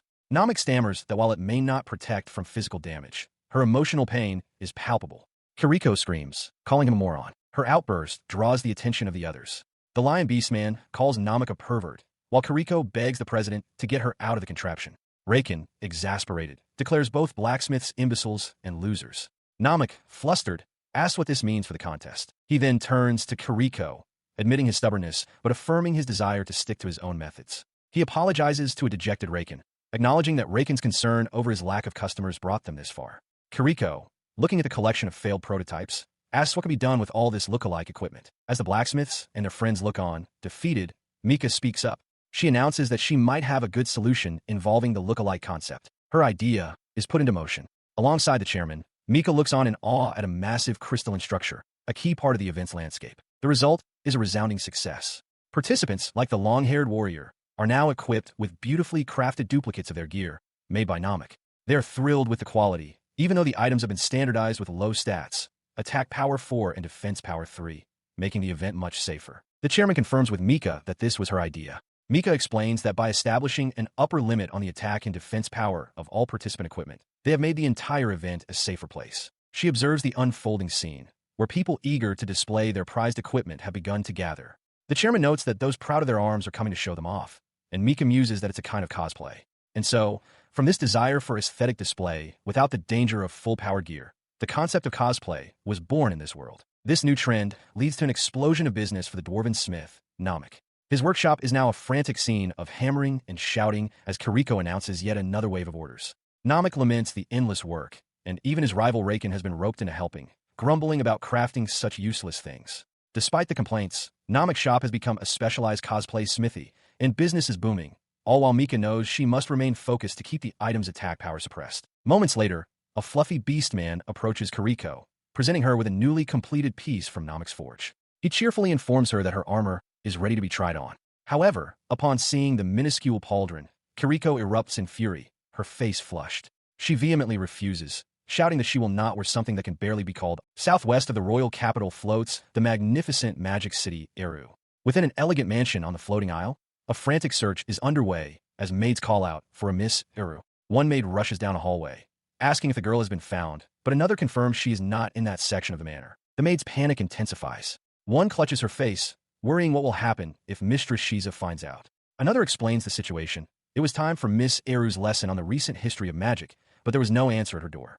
Upon looking inside, they found the room completely empty. Meanwhile, the subject of their search, a young girl named Eru Tenez VIII, peeks out from her hiding spot. A determined look crosses her face as she realizes her pursuers have given up the chase. She stands cloaked and resolute on a cliff's edge, an airship visible in the distance. She vows she will never go back to that house, deciding instead to head for Akivahara to learn about the vast world outside her mansion.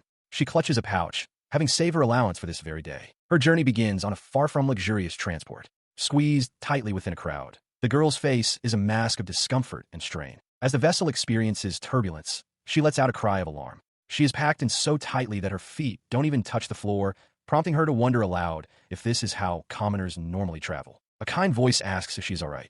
It belongs to Mika Kamaya, who looks on with concern. The girl takes in the chaotic scene of the packed cabin, where a large lion beast man and other travelers are crammed together. Mika explains that the ship is especially full today. She and her companions are book printers who took on a last-minute job in the capital, causing them to travel separately from their president. Finding her composure, the young runaway introduces herself formally. "My name is Toripo Tokioto," she declares. Mika smiles, pleased to meet her. As they gaze out a porthole at the floating magic city Eru, Toripo marvels that it's her first time landing there. Mika remarks that the ruling Tenez family must be incredible mages. Hearing this, Toripo looks flustered but agrees, acknowledging the family's prestige in the magic world. The mention of her family triggers a memory. A younger Toripo stands before her stern mother, who instructs her that as a member of the Tenez family, she stands above others. It is their duty, as rulers and nobles, to act as models for the common people. In the memory, Toripo can only agree, "Yes, mother." Her memory drifts back to her mother's stern lessons. As a member of the Tenez family, she was told it was her duty to educate herself, to raise her magic and willpower in order to stand above all others. The flashback continues with her mother's sharp command, "Do not disappoint me," followed by a questioning of why she would create her own magic instead of studying. The memory causes Toripo to snap back to the present, exclaiming that a place like her home is the worst. Confused, Mika asks if she's talking about someone who lived there, but Toripo quickly deflects, claiming there are no interesting sights or souvenirs, and that the city just floats aimlessly. Mika, sensing there is more to it, gently asks Taripo what the purpose of her journey is.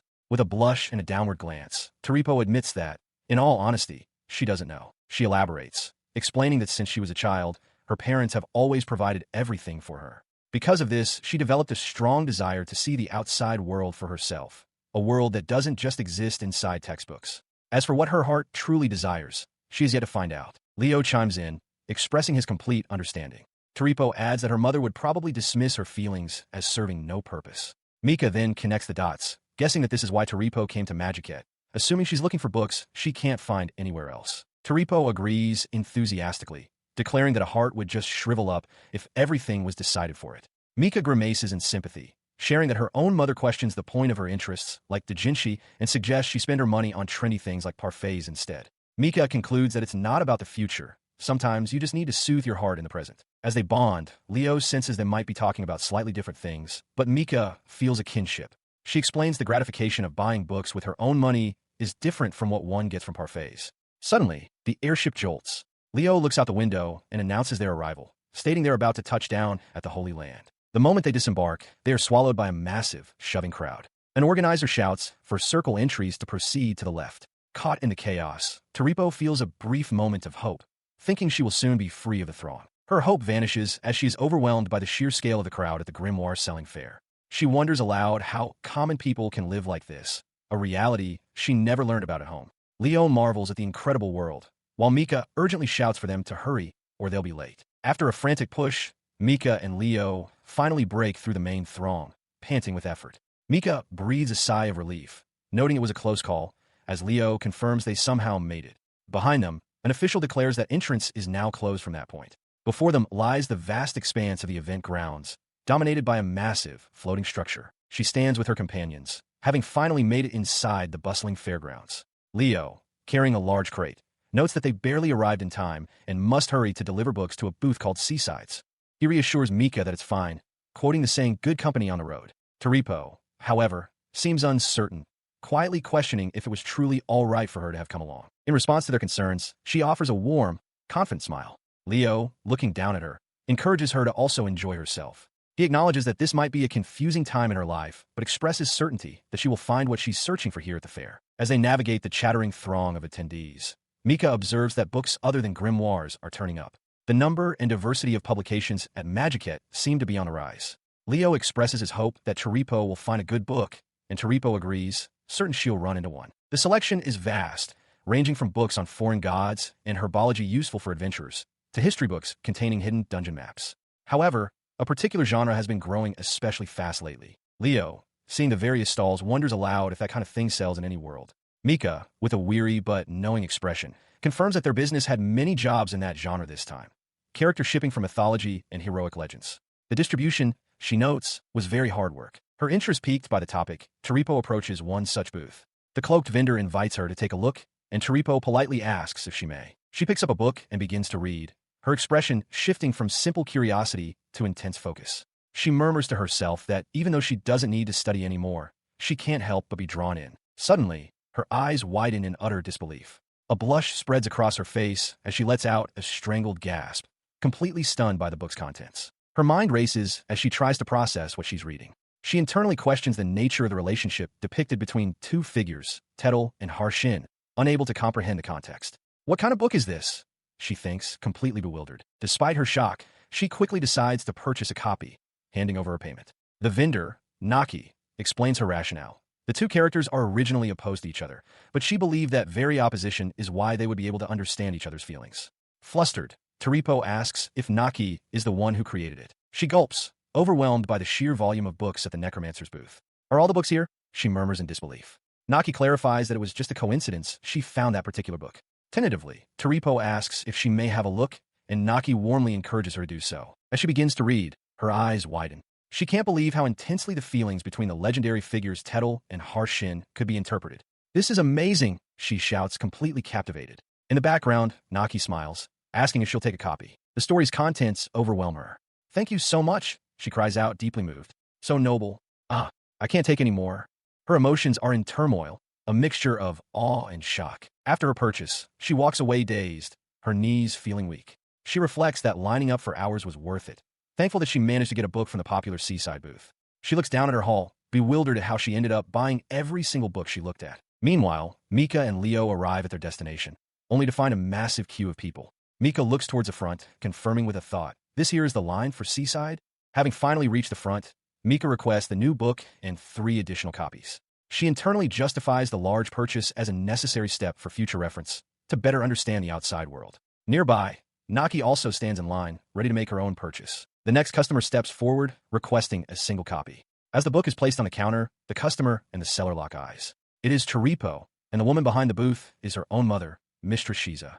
Both are frozen in utter shock. The silence shatters as Mistress Shiza erupts, shouting her daughter's name. "Eru, what are you doing in a place like this?"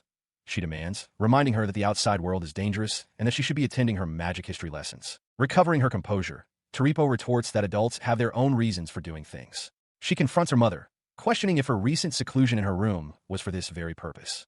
"I could ask the same of you, mother," she declares. "What are you doing here?" Her mother, momentarily flustered, regains her stern demeanor and challenges her. "Go ahead and read it." Taripo looks down at the book in her hands, a shocking realization dawning on her. Could it be that her mother also made a book? Though shaken, she resolves not to let the discovery unnerve her. She collapses to the floor, overwhelmed after reading the book, and lets out a scream of pure admiration. Her mother, Mistress Shiza, stands over her, observing her daughter's reaction. Her mother begins to lecture her, stating that the level of skill she just witnessed is built upon a foundation of time and experience, heights that are currently beyond Taripo's reach. She notes that her daughter at least seems to understand her own immaturity now. The scene flashes back to moments earlier, as Mika Kamaya cheerfully greets Mistress Shiza at the seaside booth. Mika, identifying herself as being from Protagonist Printing, reports her good work for the day. Shiza asks if the new book is all right, acknowledging that Mika came through for her. Returning to the present, Mika explains to a skeptical Taripo that they are acquainted and that the whole reason they stopped in Eru that morning was to get Seaside Sand's book. Taripo, still processing, questions if this author is truly so remarkable. Her skepticism gives way to awe. Seeing the sheer number of people who had waited in line, Taripo concedes that creating something so many people want to read must truly be a thing of wonder. Mika elaborates, saying that while she doesn't know the standards for an amazing author, the proof is in the crowd that waited for the book. She advises Taripo to remember that to move people's hearts, one must understand what is inside them. As the words sink in, Taripo flinches, the full realization hitting her. That was her mother's book. Mistress Shiza then addresses her directly, calling her Taripo and asking if she disliked her lessons so much that she ran away, framing the event as a form of social studies. She stands behind her daughter, continuing her lecture with an imposing calm. For mages like themselves, she declares, there is no choice but to continue their studies. The scene shifts to a vast, floating fortress anchored by immense chains under a crescent moon, as a voice welcomes Mistress Shiza home. Taripo's voice echoes in her own mind, admitting to herself that she was a naive fool. This realization sparks a fire within her. With newfound determination, Taripo declares that to better enjoy the outside world, she must study even more. Years later, this resolve would give rise to a legendary author at Magiket, Taripo Tokioto. Rumored to be of noble birth, she was called Milady with the deepest reverence, but that is a story for another. The tale begins in an age of terror, with an evil dragon holding the people in its grip. Numerous adventurers tried and failed to slay the beast, their attacks proving useless. Among the desperate warriors was one young man, his name Dwayne, who would later be called Hero. As his own magic dwindled, he urged his comrades not to give up. Thanks to the efforts of this hero's party, the evil dragon was finally defeated.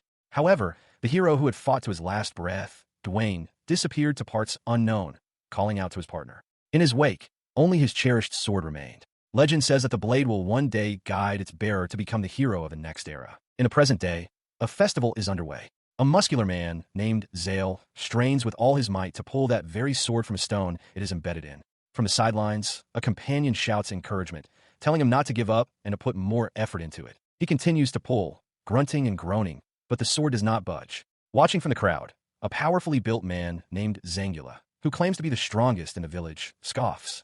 Dismissing the failed attempt, he cracks his knuckles and declares that he will handle it. Elsewhere in the bustling crowd, Mika Kamaya and the chairman observe the spectacle. The chairman explains that this is the Holy Sword Festival, where people try to draw the legendary hero's sword. It is said that whoever succeeds will become the next hero, which is why so many strong-looking people have gathered. She asks Mika if she'd like to try, but Mika dismisses it as a mere fairy tale, noting that it has never been drawn even once. The attempts continue.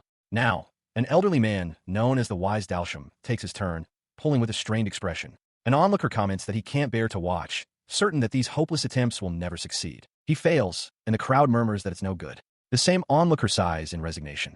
Immediately, another burly man steps up, grabbing the hilt and announcing that it's his turn next. A montage of failures follows. Well-known figures like Kiriko and Bakuin try their luck, only to be met with failure. Each is dismissed as not being the one. While the trials continue, Mika and the small witch munch on snacks, watching the proceedings with detached interest. The focus settles on the sword itself, the holy sword Dwayne Kaigai. A thought emanates from the ancient blade, heavy with exasperation. It laments the situation, wondering if there is anyone at all who is capable of drawing it out. As the annual festival drew to a close, the last of the hopefuls who came to try their luck with the sword were turned away. A staff member with pigtails winced, complaining that her hands hurt, while another organizer officially declared the end of the attempts for the year. Just then, the crowd's reaction shifted as a new figure arrived, a renowned warrior named Sueharoth. With long, flowing hair and an imposing presence, he strode forward, dismissing the onlookers by stating that they were people who could not hear the sword's voice. He grasped the hilt with a gloved hand, his face contorting with intense concentration. With a great shout, he pulled with all his might, muscles straining against the unyielding stone. Letting go with a sigh of exhaustion, he failed. To save face, he announced that the holy sword had told him the time had not yet come. Internally, however, the sword refuted his claim, thinking that it had said nothing of the sword. The sword remained silent and unmoved, its runes glowing faintly. With even the great Sueharoth failing, the townspeople concluded that no one would draw the sword this year. As they began to resign themselves to waiting for the next festival, one man spoke up urgently, questioning their passive acceptance. He argued that with the village's population in decline, they needed to make the town more appealing. He proposed moving the sword and stone next week to build a plaza. Others agreed, suggesting they could just move it to the backwoods. The sword listened to this talk of being recycled or discarded, silently calling them fools. Its core pulsed. It was not just any sword. It was a hero's sword, tasked with a duty to guide the hero of the next era. An old man nearby mused that there was still a week left. Perhaps someone might still draw it. This gave the sword an idea. Realizing this was a test, the sword decided it must actively call for a new hero. It unleashed a powerful telepathic broadcast across the land, a final wish from the original hero, calling for all worthy challengers to gather before it. 1 week later, the result of its grand summons was 0 challengers. The old man sat peacefully beside the stone, enjoying the weather, while the sword, having broadcast its thoughts for a solid week, screamed in silent frustration. At this point, it felt that even this oblivious old man would be a fine choice. Its telepathic call had been answered. As the sword registered the presence of people who had heard its words, a powerfully built warrior named Bakuin approached, identifying it aloud, the holy sword Dwayne. His companions, Hila and Bio, hurried to catch up, one asking if this was the reason for their detour. Bakuin confirmed it was, his gaze fixed on the blade as he confessed he had long dreamed of seeing the hero's sword with his own eyes. A young woman with pigtails then organized a commemorative photo, telling the group to smile. As the flash went off, the sword silently fumed, lamenting that it was being treated as a tourist attraction rather than being drawn by a worthy challenger. The sword's thoughts drifted to its former partner, Dwayne, who had once apologized for a promise he couldn't keep. Back in the present, 2 town organizers observed that since no one could pull the sword out, it was time to move it before they fell behind schedule. It recalled Dwayne's final words to it, a plea to lend its strength to a new hero, should peace ever be threatened again. Now, surrounded by indifference, the sword wondered if it was even needed anymore, if the peace they had defended together was truly permanent. This melancholic reverie was broken by the tightening of straps around its hilt. The organizers discussed how to move the heavy stone, with one suggesting they simply roll it. The other immediately objected, demanding more respect for the holy sword. Just then, a new group arrived, having made it in time. Mika Kamaya, accompanied by the chairman and a small witch, stopped short, her eyes widening in surprise at the scene before her. She stared in awe at the legendary blade. Seeing her, one of the organizers remarked to the others that this small girl would be the final challenger. Approaching the sword, Mika noted its flawless condition, not a speck of rust or a single chip after 100 years of exposure to the elements. She understood then that no one could pull it out because the sword was still alive, waiting for its owner. Her realization was overheard by the mustached organizer. He asked if she wanted it, reasoning that no one else was using it. After getting the silent agreement of the surrounding crowd, he declared it settled. The sword belonged to this girl. She gazes at the blade, a bright smile on her face as words echo in her mind, a promise from the sword itself. Let's go together. It seems to say, a sentiment echoed by a vision of its original wielder, the hero Dwayne. He had once pledged to defend the peace with this very weapon, the holy sword Dwayne Kaigai. This profound connection, however, quickly finds a practical, if unorthodox, application. At her workshop, Mika brings the legendary blade down with a series of crunches, using it as a high-powered cutting tool. Her mentor, the witch known as Sensei, remarks how this solves the problem of clients wanting difficult dragonhide covers. Mika agrees, musing that with the sword's power, they could even work with stone dragon scales. And so, it was recorded that on this day, Protagonist Printing acquired a new cutting machine. But the peaceful routine is shattered. Standing outside, Mika looks up, thinking she heard her companion Claire speak. The voice, however, is a desperate, distant shout, crying out for a hero to come quickly. Bakuin stares down, his face a mask of disbelief and shock. Beside him, Hila's expression is one of grim seriousness as they both recall the incredible incident. It all began with a single application submitted for the event, a circle cut. The document, bearing the name Demon King Satsuko and featuring a picture of Mika Kamaya, lies atop a pile of others, an unbelievable entry among the mundane. The revelation sends Bakuin into a rage. He shouts that this is impossible, that something like this could never happen, demanding to know what is going on.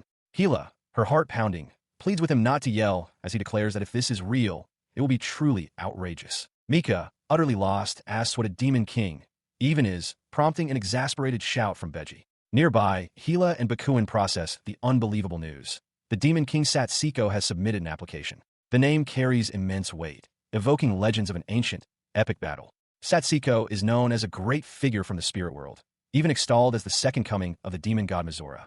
Mika finds this all to be a difficult question, while the old wizard and Hila ponder a more immediate mystery: how a follower of this supposedly sealed entity even learned of the magic market. Bakuin, still fuming, shouts that this is the very demon king they were just talking about. Bio suggests they all think about the situation more rationally, but Bakuin dismisses the idea with a grunt. He interrupts, demanding to know where such a participant would even be placed in the event layout. Mika, overhearing, points out that they would certainly draw a lot of attention. Healer agrees, adding that for such a figure to emerge at this specific time is highly suspicious. Bakuin grimly explains that a demon king is a being from the spirit world whose goal is to conquer the surface world. Despite the dire definition, Bakuin surprisingly declares that he thinks it's fine. Hila immediately counters, insisting this is a totally different matter and that they must steer clear of something so dangerous. Bio, however, admits a little curiosity about what kind of book a demon king would release. The final decision falls to an official reviewer. He examines the application and declares with a smile that it follows all proper procedures and contains no dangerous magic. He suggests that, this being the case, the magic market should welcome them with open arms. The group agrees to make the information public and request that the knights bolster security. In an instant, news of the Demon King's participation spreads across the world. The shocking news creates waves, not just among humans, but also among monsters and fervent devotees. A mix of desire, unease, anticipation, and fear grips the populace as they declare the Demon King Satsuko has risen. At the magic market, a diverse crowd gathers, including the all-nighters. Claire, addressing her knights, commands them to defend the holy land with their lives. Finally, the day of the event arrives. Mika and Kiriko stand before a massive structure, observing the immense crowd. The line for non-circle entries is so long it defies description, with even fiendish monsters waiting patiently. As they take in the scene, Kiriko turns to her companion, addressing her as Lady Mika. She and Kiriko find a knight of the Holy Chivalric Order, Broadway, collapsed on the ground, looking completely worn out. Kiriko calls out his name in concern as he apologizes for his shameful appearance. He struggles to explain that he and his comrades spent the entire night holding back the crowds of all-nighters. The sheer numbers were too great, and with his strength failing, he declares this is as far as he can go, dedicating his efforts to the glory of the Magicat. As he speaks, the atmosphere instantly changes. A towering, menacing figure in dark robes and a horned skull mask appears, identified by onlookers as the Demon King. Mika notes that the figure has a different aura. While everyone is distracted, she suddenly realizes her own entry ticket has vanished. The imposing figure, however, is the one in distress, crying out in panic that their circle's entry pass is gone. The commotion draws Mika's attention. She asks what's wrong and tells them to calm down, while Kiriko warns the figure not to leave the designated barrier, as they won't be allowed back in until the event officially starts. The figure explains that the pass was there just a moment ago. Just then, a woman with small horns appears, holding the missing ticket. She apologizes for the ruckus, telling the skull-masked figure not to surprise her like that, and confirming that she found the pass. The horned woman then turns to Mika, bowing deeply with a profuse apology. She asks if Mika is the staff representative, but before Mika can fully process, the woman addresses her with great reverence as Great Demon King Satsuko. She continues her thanks, expressing how much she appreciates being allowed to participate. She feels the magnanimity of the Magicat for permitting even a denizen of the spirit world like herself to enter. The horned woman then gestures to the towering, skull-masked individual, introducing them as her manager. She formally states that they will be in Mika's care for the day, and the manager rumbles in agreement. Mika is left speechless, thinking to herself how incredibly courteous this person is, completely stunned by the deferential treatment. She reflects on the situation, concluding that this demon king must be an extremely worldly wise person. The fox organizer, Beji, adds to the lore, explaining that legends say Satsuko's consideration for others stems from their own hard work, having been promoted after just one generation since the slime era. As they speak, the imposing, skull-masked manager presents a book, instructing his subordinate to submit her sample. The horned woman stares at the volume in her hands, her expression filled with awe as she realizes what it is. At that moment, Kiriko appears at Mika's side, thrusting a different book forward. She excitedly asks if Mika also understands its magnificence, with the chaotic, floating architecture of the market entrance looming behind them. Kiriko points to a diagram of an Inca circle of ancient magic, a configuration so advanced it works with any invocation. Mika, however, misunderstands. She marvels at the book's physical construction, a cover of high-quality Kahakuan grass and pages of Owatori bird feathers, and wonders what kind of printer could produce it. Meanwhile, the Horned Staff representative exclaims that time has flown by. Her towering manager confirms that it is almost time and offers to assist with preparations. The Fox organizer gives his approval, stating the sample checks out fine. Observing their earnest preparations, Mika sweats, noting their genuine enjoyment of the event. Beside her, Kiriko vibrates with anticipation, exclaiming that she's getting very excited. Her excitement is immediately met with a booming announcement that reverberates through the massive crowd. Before the colossal, floating structures of the venue, a voice declares that the third magic market is now open. The declaration unleashes a torrent of people. A staff member in a beret urgently reports that the crowd is larger than anticipated, calling for anti-congestion support to be dispatched to the Demon King's location. Her plea is lost as she shouts for everyone to stop running. The surge of attendees converges on a single point, where the skull-masked manager has taken charge, efficiently directing the mob to form 4 lines. Eager customers shout their orders, each demanding a copy of the new book. Mika watches, dumbfounded by the professional efficiency on display. The Horned Staff representative, her face flushed with devotion, hands a book to a customer and vows to follow the great Demon King for life. The customer accepts it gratefully, telling her he waited a long time in line just for her. She watched, stunned, as the line for the Demon King remained perfectly orderly, even with monsters among the crowd.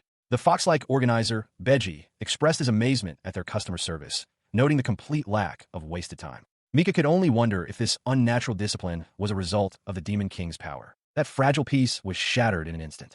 A young man with a headband suddenly burst from the crowd, drawing his sword and charging forward. "Let's go, Demon King," he yelled. "Today's the day you will finally meet your end." Looks like the rumors were true. Demon King Satsuko. Before he could take another step, the surrounding customers grabbed him, halting his reckless assault. Mika was caught in the middle of the sudden scuffle, her body thrown off balance as the would-be attacker was forcefully subdued. One of the men in line angrily reprimanded the attacker, shouting that while he understood the issue with the Demon King, violence and line jumping were strictly forbidden at the magic market. The restrained man could only cry out in pain as several people held him down. As the commotion settled, Mika overheard the monsters nearby discussing the incident. One commented on how excitable humans were, while another explained that the Demon King had held an information session in the spirit world to clarify the market's purpose. They had even chosen forms that wouldn't disrupt the event, all to follow the rules. Meanwhile, at the front of the line, the spirit world staff operated with flawless precision. Kiriko handed out refreshments, encouraging the team. The imposing skull-masked manager directed guests, and the polite, horned staffer efficiently handled the customer's payment. The crowd of varied patrons happily accepted the drinks, with the horned staffer announcing their distribution. The skull-masked manager stood watch, a silent, towering figure overseeing the smooth operation. Watching this display of perfect coordination, Mika's eyes widened with resolve. She turned to Beji, declaring that they couldn't let the other team outdo them, and that it was time for them to go manage their own lines with the same vigor. Beji agreed, remarking on how amazing the Demon King was. He explained that the spirit world participants had researched the market beforehand and were being respectful to everyone. Even the monsters were considerate of each other. He lamented that overseeing all these things was originally their responsibility as organizers. A fire ignited within Mika. "I, too, need to become more like Demon King-san," she declared with newfound passion. Beji, startled, quickly advised her not to say that so loudly. In the background, Kiriko overheard and realized their own team might have grown complacent, feeling a similar surge of motivation. The magic market bustles under a vast, crystalline sky, with jagged rock spires piercing the clouds. A massive, inverted pyramid structure hangs ominously overhead, the epicenter of the sprawling event. Amidst the throng of attendees, Mika holds up a sign marking a position in a long queue. At the head of the line, a cheerful, horned woman manages a booth labeled Satsuko, its queue number reaching well into the thousands. She turns to the man at the front of the line, presenting him with a book. With a warm smile, she offers it to him, explaining that it is the very last copy available for the day and apologizing for any inconvenience caused by the line management. He stares at the item, realizing it is the famed Demon King's book. As he holds it, the book, titled Setsuko's Song of Recovery, Sakimizan, begins to glow. An ethereal, miniaturized image of the horned vendor emerges, singing a tune. A description reveals the song has a healing effect and can even convert low-level users into devotees of the Demon King. Instantly captivated, the man declares he must buy it. The horned vendor thanks him graciously. Watching from the side, the tall, skull-masked manager observes quietly that the customer has just become a new devotee. Her transaction complete, the vendor then notices Mika and asks her to wait a moment. Mika beams, pleased with the day's work, while nearby, a small, gnome-like attendee sighs in disappointment, having failed to secure a copy for himself. The skull-masked manager announces to the remaining crowd that they are completely sold out. Mika watches, deeply impressed, thinking to herself how perfect the great Demon King's follow-up service is. The horned vendor then turns back to the new devotee, apologizing again for his long wait. After the crowd disperses, the horned woman thanks Mika for her hard work, expressing how much she enjoyed the day. She reflects on the passion of the attendees, feeling that, even as a king of the spirit world, the experience has returned her to her roots. She thanks Mika again, hoping she will participate in the future, and Mika replies that she has learned a great deal. As a small, elf-like companion encourages her to do her best, the horned woman smiles with satisfaction. She declares that with this experience, she can return to her goal of world domination with a refreshed heart. Hearing this, Mika earnestly suggests that it would be wonderful if the woman could also find magic that could take her back to her own world. The horned woman is taken aback by the comment, while in the background, the mustached representative who has been observing smirks knowingly. A sudden gust of wind swirls around the venue. Mika cries out in surprise as a tall, skeletal figure in a dark robe places a bony hand on Satsuko's shoulder. The being informs the great Demon King that it is time. Satsuko calmly agrees. She immediately asks what they mean, but before she can receive an answer, a new, flamboyantly dressed figure appears before the crowd. This man, a Demon King, announces that after he departs from ISEKAI'D, the second and third Demon Kings will make their appearances. He advises everyone to enjoy the brief period of peace until then. He then bids farewell to all the mages gathered at the event. From the crowd, a determined man shouts a vow to acquire the Demon King's book next time. Nearby, Mika stands beside the young hero wannabe, quietly pondering the ominous mention of a second and third Demon King. The scene shifts to the spirit world. The third ISEKAI'D, in which this Demon King participated, has become legendary, his fame growing even further. This figure, identified as Demon King Kenichi of Scorpio, discusses the event with his companions. He remarks that it was an interesting place, noting one child in particular, a girl with the eyes of a battle-worn hero. The skeletal being agrees, affectionately calling him Kenny Deer. As a result of his appearance, applications to ISEKAI'D from major figures in the spirit world surged. The event organizers excitedly review the new submissions. One is from the immortal twin witches, Ka and Nu. Another staffer exclaims that even the demon god of storms, Takanori, is applying this. In a frantic vision of a perilous future, Mika Kamaya and her companions, Kiriko, the witch, and the fluffy beastman, flee for their lives through a dark cavern, shouting for everyone to run. The beastman glances back, cursing that their pursuer is catching up. He furiously asks Mika how a supposedly simple quest turned into this nightmare, while she can only offer panicked apologies. The source of their terror is revealed, a colossal red dragon, roaring as it smashes through the rock. The witch desperately points forward, yelling that the exit is just ahead. Mika screams for them to wait as a blinding blast erupts before her, consuming everything in a flash of light. The nightmarish vision shatters, snapping back to the present. Mika stands inside a quiet shop, her mind reeling from a sudden realization. She and her winged companion are at the counter, where a rabbit-eared shopkeeper has just delivered bad news. The shopkeeper apologizes profusely, explaining that they are completely out of stock of red dragon hide. The winged girl worries about what to do, as there's no telling when more will arrive. Mika's expression hardens. She insists that being unable to get the materials now is unacceptable, as she has already accepted the client's request. Her companion immediately offers her support, stating they should acquire a book made with the hide, no matter the cost. The shopkeeper hesitates, explaining that while there is another way, it isn't recommended. Their usual adventurers who supply the item have become unreachable. Seeing an opening, Mika presses, asking if there is anything at all that can be done. In response, the shopkeeper gestures towards a window view of a distant mountain. She reveals that a red dragon has reportedly lived in a cave there for the last 100 years, implying that they could defeat it and take its hide themselves. She quickly adds a grave warning. However, no one has ever succeeded in doing so. After a moment of silent consideration, Mika's face fills with resolve. All right, she declares, it's decided. She travels with her companions deep inside a mountain cave, remarking that she is learning a great deal. Kiriko notes that it is unusual for the president to join a material gathering expedition. Mika observes that they are already quite far inside, yet they have not encountered any monsters. Kiriko explains that their quiet journey is precisely why Mika was brought along. The full party, Mika, Kiriko, the chairman, Leo, and the fluffy beast man, is revealed. Mika clarifies that while she would normally just purchase materials or have others gather them, this particular order is for a special book. Hearing this, Kiriko eagerly asks what their target is. With a sly smile, Mika reminds her that she hadn't specified, preparing to reveal their objective. She triumphantly announces their quarry is a dragon, holding up a manual on the subject. Internally, she muses that catching one themselves will save on expenses. The rest of the group stares in stunned silence. The shocking revelation earns Kiriko a painful squeeze from an enraged Leo, who shouts at her for accepting such a dangerous quest without telling the others. She yelps an apology. The group erupts in panic. Leo calls Kiriko a moron, while the fluffy beast man immediately declares a retreat. The chairman sternly reminds Mika that dragons are at the apex of the food chain, requiring immense preparation even for skilled adventurers.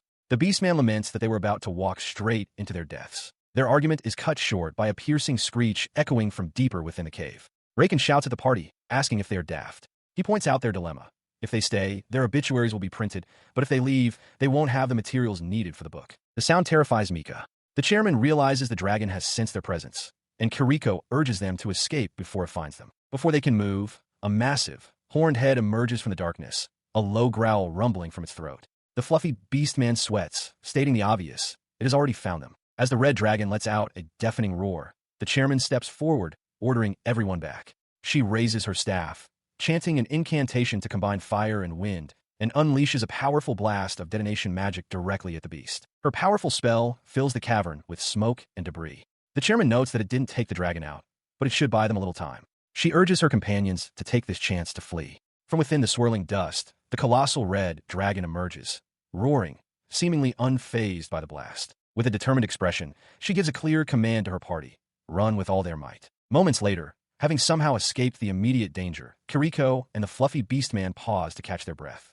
The beastman pants, remarking on how terrifying the encounter was. Their relief quickly turns to anger and worry. Kiriko shouts that the president has gone too far, calling her reckless. The fluffy beastman agrees, asking if she's trying to get them killed.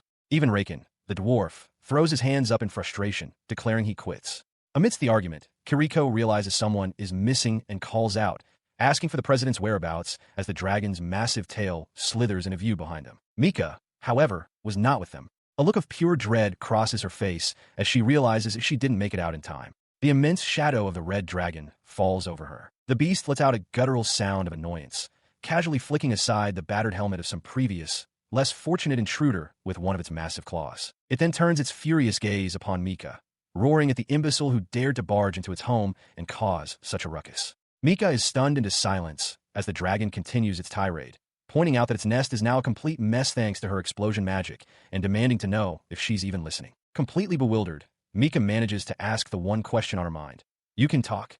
The dragon responds calmly, explaining that dragons gain wisdom with the passing of time, allowing them to understand human speech and even use magic. Its gaze hardens as it asks if she truly understands her position. Now terrified by the intelligent creature before her, Mika begins to apologize profusely, promising to leave immediately and not bother it again. The dragon cuts her off. It states that for disturbing its sleep and destroying its den, she will be punished, questioning if she really thought she could just leave.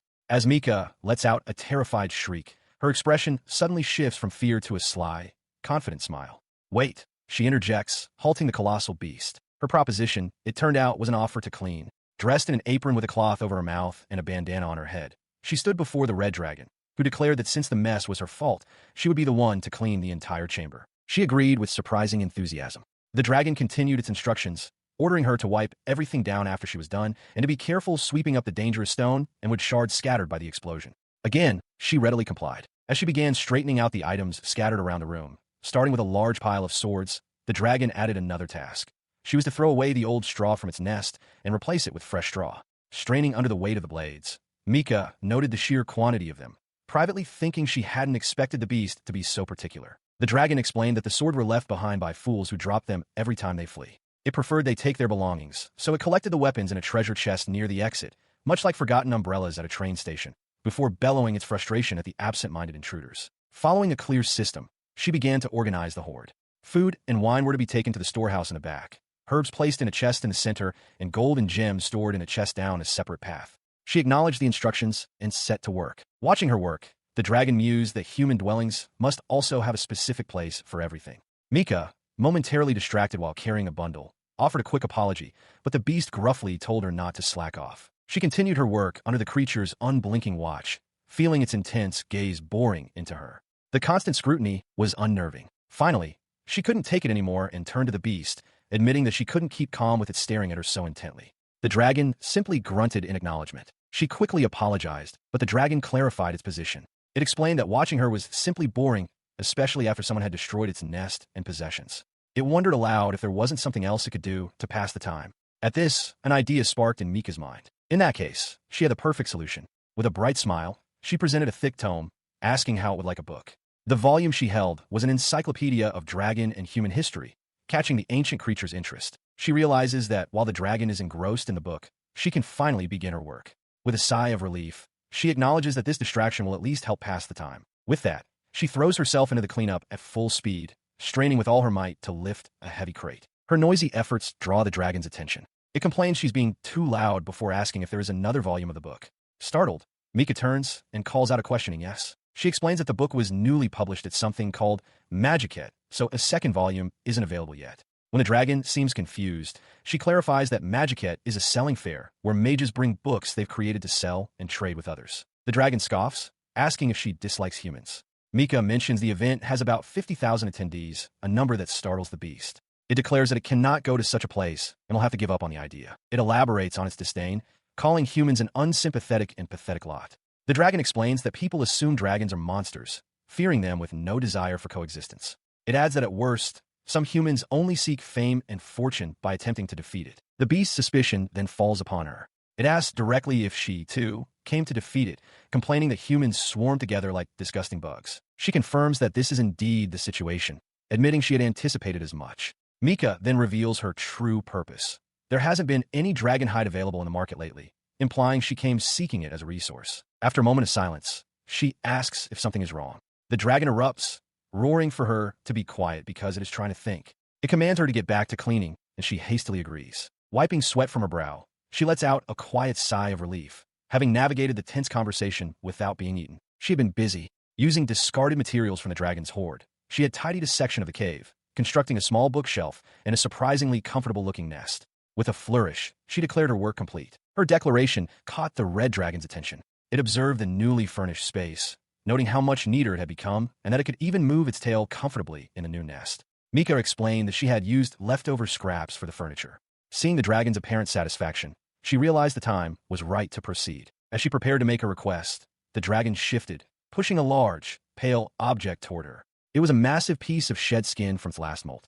The dragon stated it had no need for such a thing, but Mika stared, her glasses askew, utterly stunned by the offering. The creature's voice rumbled as it confirmed it had heard her situation. It told her to simply take the shed skin and go. Overcome with shock and joy, Mika stammered, asking if it was truly giving this to her. She clasped her hands, her mind racing with the possibilities.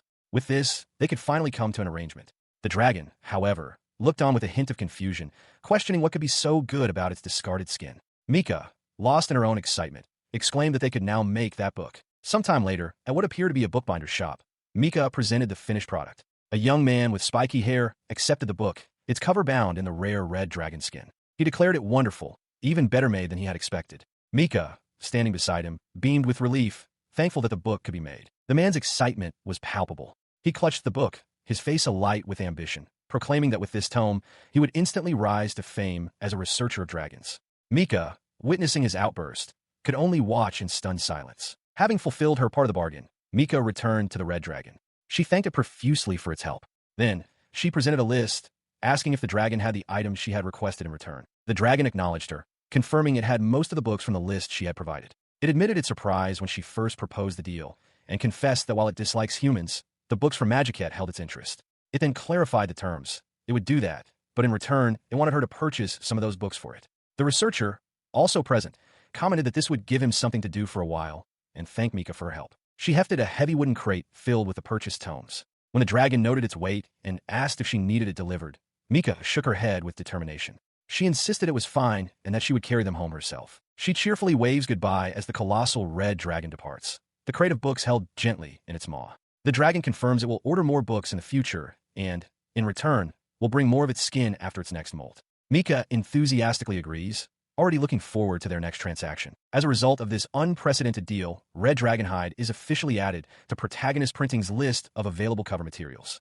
Her companions react with a mix of shock and disbelief. The dragon researcher stares, aghast, asking just what kind of arrangement she made, while Kiriko sighs in weary resignation at her president's latest. At the entrance to a grand building, Mika Kamaya is seen off by a group of her associates. The tall witch advises her to be thorough when locking up and not to eat anything strange.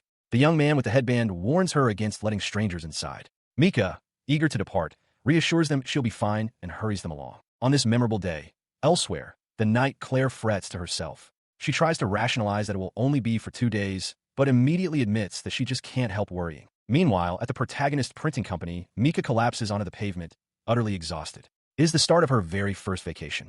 Her staff gathers, equally worn out. The goggled man laments that he can't go on, while the young man with the headband notes that a manuscript from someone named Hitri still hasn't arrived. The fluffy beast man explains that since the company opened, every day has been a frantic rush, and they've only just managed to schedule a break. The mustache man rallies the team, declaring that if they can just get through this, it will be vacation time for all. She lies on the cool stone, shivering with delight at the thought. The word vacation has such a sweet ring to it. Realizing she is, in fact, on vacation, she decides the first order of business is to find something to eat. Sometime later, she walks through a bustling town square beneath a large clock tower, her arms laden with a large paper bag full of groceries. She glances at her haul and wonders if she might have bought a little too much. Her thought is cut short by a sudden blur of motion. Her bag of groceries is violently snatched from her grasp, causing her to cry out in shock as the thief dashes away. The culprit is revealed to be the old wizard who had been part of her farewell party. As he flees, the young man with the headband shouts that he's run away again and rallies the others to give chase, yelling not to let him escape. He and his companions pursue the wizard through the streets. The mustache man suggests staking out likely locations, but the headband-wearing youth dismisses the idea, fearing it would draw too much attention. He proposes having the guild issue a reward instead. Mika reminds them to keep an eye on a magic meter, confident they'll find him as soon as he uses magic. The old wizard, having swapped his robes for a garish floral shirt, ducks into an alleyway, panting. He believes he's given them the slip, but grimaces as he realizes that with a magic meter in play, he can't risk using his powers. His relief is shattered when Mika Kamaya appears at the alley's entrance, pointing directly at him. She shouts to her companion, "Excuse me, there's a shady person here that you're probably looking for." The wizard freezes, pleading for them to wait. She dismisses him, ready to be on her way, but the old mage pleads for her to hear him out. He introduces himself as Wadley, a mage working in the royal capital. He explains that the people who had been chasing him are pursuers from powerful magical factions. Most mages, he clarifies, belong to these groups and must present their research through them. As Wadley speaks, Mika wonders if he was involved in some kind of dangerous magical research. The mage clenches his fist, admitting he could no longer endure the tyranny of his faction. He laments that it's just too much work. His schedule is monitored constantly, and the moment one job ends, another is piled on without any break. He fears he'll turn into a withered old man before he knows it. Wadley's voice grows heavy as he explains that in their world, the means and ends become reversed. They're no longer people, but mere cogs in the machine of society, forced to work simply to live. Understanding dawns on Mika's face. With a cry of his name, she rushes forward and embraces the startled mage, offering him unexpected compassion. She confesses that she, too, can't remember her last vacation. Re-energized, she declares they should enjoy this day off together, eager to visit shops and buy things. Wadley agrees to the plan, and so, the new friends embark on their spontaneous day off, consulting a local guide, raising their glasses in a toast, and sharing a hearty meal. While relaxing with drinks, Wadley remarks that he hasn't had this much fun since he last snuck out to visit Magic. Mika looks up, surprised, and asks if he knows about the event. Wadley confirms her unspoken thoughts are true. When she asks what kind of rumors he's heard, he recounts tales of nights suppressing all-nighters, people dying from overwork, and the Demon King's recent appearance causing record-breaking lines. He admits he visited once to see if the rumors were real. Continuing their day off, she and Wadley consulted a map. He explained his desire to visit the location of the Holy Sword, a place he frequented in his youth, but then revealed it was no longer in the town plaza. This news audibly shocked a nearby man. Unfamiliar with the subject, Mika asked what the Holy Sword was. Suddenly, a man shouted for everyone to get down. Startled, Mika wondered aloud if a Holy Sword was something that could simply be removed. Wadley calmly clarified that it had been taken away as part of the town's redevelopment project. As a crowd began to form, two men nearby discussed their search for someone. One complained that they still had a lot of work for the old bugger and speculated he might be hiding in the area, using his broom as a decoy. The men continued their search, asking passersby if their target had been seen. Realizing the danger, Mika concluded that with the sword gone, staying in the plaza was both meaningless and risky. Thinking quickly to get them away from the search party, she turned to Wadley with a new plan, asking if he would like to come to her place. She led him away, apologizing for the trouble of seeking shelter with her, but Wadley assured her it was fine. They arrived at a remarkable sight, a large house built into the trunk of a colossal tree, with a sign identifying it as Protagonist Printing. Upon entering, Mika stopped in her tracks, stunned. There, standing in the middle of the room, was the holy sword, its ruined blade embedded in a stone pedestal. Wadley stood beside it, now dressed in a casual floral shirt and loose pants. She stared in disbelief, murmuring about the holy sword being in such an unexpected place. Wadley explained that they had taken custody of the blade when it was about to be disposed of. Regaining her composure, Mika cheerfully offered to make them some tea. While she was busy, Wadley gazed at the sword with deep affection. "My old friend," he murmured to the blade. "It has been a long time." He expressed his relief at seeing it again, his mind drifting to its storied past, the battle with the Black Dragon, the sealing of the Demon King, the war with the giants. He found it all quite nostalgic, seeing the legendary blade now resting here, undrawn. He is interrupted by Mika, who approaches with a tray. She apologizes, explaining that she thought he was talking to their cutting machine, and announces that the tea is ready. A simple cup of tea rests on the wooden table between them. At her words, Wadley bursts into laughter, finding the idea of using the holy sword as a cutting machine incredibly amusing. He tells the flustered Mika that he'd love to show her, but they're on break. Curious, he then asks about the work she does. He explains that their unusual workshop takes manuscripts entrusted to them by customers and turns them into the desired books. He gestures to a schedule board, noting that while everyone would normally be working, they were able to adjust the schedule to get some rest. Mika looks at the board, a hint of confusion on her face. Her eyes scan the schedule, trying to make sense of the entries. A sudden, horrifying realization dawns on her. A memory of one of the workers lamenting that a manuscript hadn't arrived flashes in her mind. She breaks into a cold sweat, understanding with dread that there was still a job left to do. Panicked, she apologizes to Wadley, declaring an emergency that prevents her from entertaining him further.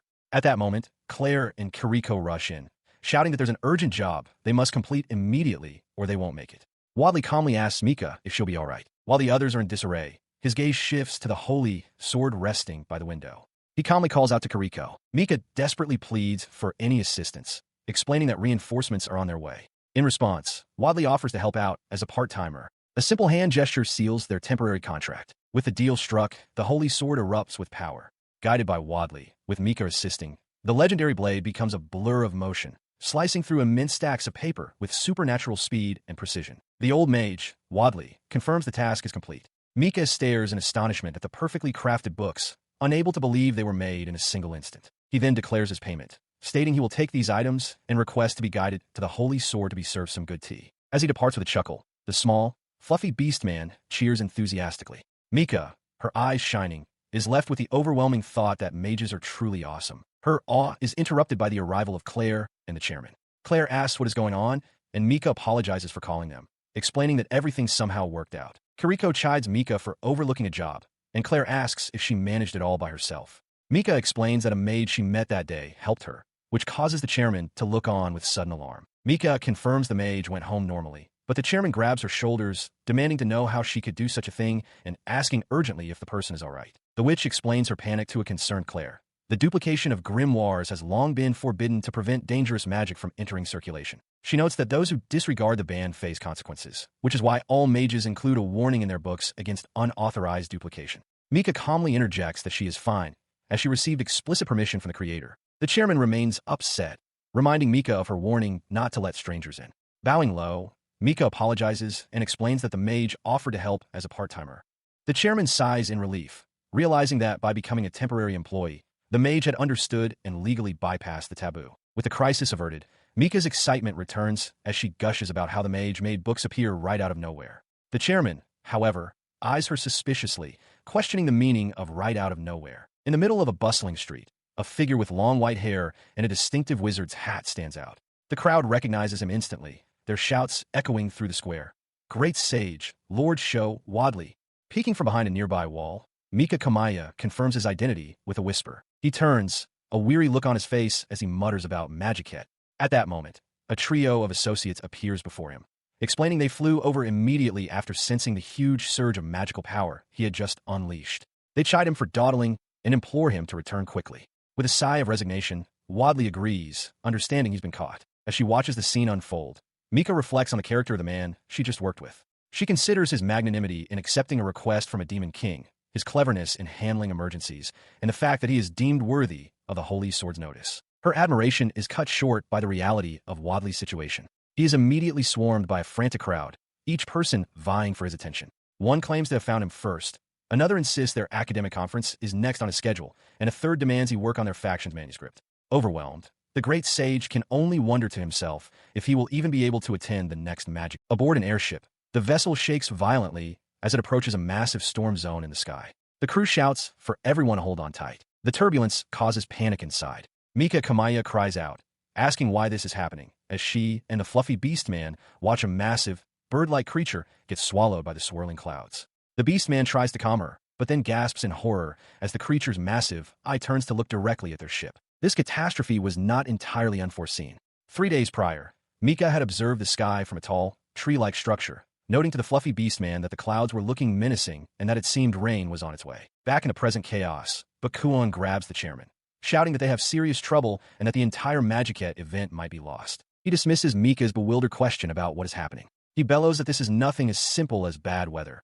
A typhoon is coming. Before the assembled crowd, the chairman explains the nature of this phenomenon. When a powerful concentration of magic strikes, the resulting storm of magical power is known as a typhoon, and the damage it causes is immense. Mika screams in horrified realization. Her worst fears are confirmed when Bakuin reveals that a mage prophet has just issued a forecast. The typhoon will pass directly over the Magicat venue on the day of the event. Stunned, she confirms this is what he meant. The fluffy beast man worriedly asks if they should suspend or delay the event. The chairman warns that this is dangerous, as rumors of suspension are already starting to spread. Bakuin adds the practical point that if ships cannot fly during the typhoon, they won't be able to reach the venue anyway. The word suspend ignites the crowd's fury. The goggled man roars in protest, demanding to know if they are kidding after all the sleepless nights the creators spent finishing their books. Mika desperately pleads for everyone to calm down. Her attempt to reason that the typhoon won't simply disappear is drowned out. One man shouts that he'll sell at Magicat regardless. Another angrily confronts Kiriko, asking why she is on their side. Kiriko retorts that if the event is delayed, the creator's crunch time will just drag on even longer, freezing the tense confrontation. She realizes that's it. With her mind racing, Mika Kamaya declares that with 50,000 attendees to draw from, they just need to gather every mage who can use offensive magic to get rid of the typhoon. The group around her, including the chairman and Bakuin, is taken aback. Bakuin exclaims that things have grown way out of hand over a measly typhoon or two. Taking charge, Bakuin turns to the massive crowd gathered for the event day. He bellows for all of them to listen up. His words ignite a fire in the attendees. They roar back in unified defiance, proclaiming that they will hold Magicat and won't let something like the weather look down on them. Meanwhile, the chairman soberly explains to Mika and Claire that there is no precedent for magic dispelling a natural disaster like a typhoon. She demonstrates the best resistance mages can do, a small bubble of rain-warding magic. At that moment, the typhoon is spotted on the horizon, a monstrous, swirling vortex of darkness. Seeing the immense threat, Bakuin steps forward, declaring he will go first. Mika recognizes him as Bakuin of the Blazing Hell, the #1 fire magic user from the Suiai Elite Four, and thinks to herself that this is shrewd timing for some publicity, reminding herself that their booth is at Sure 64B. He gathers his power and with a roar, unleashes his signature spell, Blazing Tornado Magic. A colossal vortex of pure flame erupts and spirals towards the dark storm. The fiery attack collides with the typhoon, drawing gasps of awe from the crowd at its amazing power. The victory is short-lived. Some attendees cry out that their books nearly burned up, while others realize the attack was repelled as if it were nothing. Bio of the Dark notes that such half-assed offensive magic is impractical against this foe. The typhoon's pull intensifies, becoming like a black hole, sucking everything in. The chairman yells for everyone to grab hold. She then steps forward, commanding the great darkness of the night to emerge and devour the storm, casting her own spell, Black Hole. Her spell manifests as a sphere of absolute void. It latches onto the typhoon and begins to consume it, audibly munching away at the swirling vortex. The clash of immense powers makes the storm winds surge even stronger, knocking people from their feet. As a woman screams in the gale, the captain of the Holy Chivalric Order takes command, roaring for his knights to ready their formation. He and his knights of the Holy Chivalric Order dig their heels in, bracing against the ferocious, magic-infused gales of the typhoon as debris is flung past them. One of the knights, Broadway, grits his teeth, questioning how long they can hold on as the winds intensify. He turns to Mika Kamaya, shouting over the roar to ask if she is all right. Elsewhere, other powerful mages observe the worsening situation. Hila the Restorer notes that the typhoon is absorbing their magic and growing stronger. Another worries that if this continues, Even the Holy Land's barrier is at risk. As they begin to lose hope, a calm voice interjects, stating that there is a way. The speaker is revealed to be the great sage, Wadley, one of the 3 legendary heroes of the magic realm. His sudden appearance sends ripples of shock and awe through the onlookers. Mika, however, breaks the tension by greeting him casually, revealing to the stunned crowd that they know each other. Cutting straight to the point, she asks Wadley if there's still a way to deal with the storm. He confirms that a theoretical path exists, but prefaces it by stating that a single mage cannot hope to hold back a typhoon on their own. He begins to explain his plan. First, they must use their combined offensive magic to tear open a path through the outer storm zone. He diagrams the typhoon structure, showing the turbulent outer layer and the central eye, where the magical power is concentrated. He warns, however, that any opening they create will be brief before the storm restores itself. Wadley continues, explaining that because the eye is made of concentrated magic, it will simply absorb any offensive spells thrown at it. Therefore, an instantaneous physical attack is needed. With a flourish, he unveils a massive airship, declaring their intent to ram it directly into the eye. Before the drastic plan can proceed, the mage Kadoka interrupts. He proposes an alternative. The typhoon's eye is sensitive to magical power, but since Representative Mika's power is exceptionally weak, she should be able to approach it unnoticed. With a decisive tone, he declares that they will have her take care of it. The crowd, including a hopeful Broadway, seizes upon this idea with fervent enthusiasm. They begin cheering for Mika, shouting that they are counting on her and that victory is in sight. Flustered and caught off guard, Mika is visibly overwhelmed by the sudden and immense pressure to succeed. She realizes it's an incredibly difficult situation to refuse. Beside her, Broadway is moved to tears, praising her noble spirit and willingness to sacrifice herself to protect the Holy Land. Mika can only respond with a strained agreement. Her explanation for why her friends must join her on the dangerous mission is met with immediate protest. Bakuin, Claire, and the Wolf Beast Man all demand to know why they have to get on board, but Mika's reasoning is simple and blunt.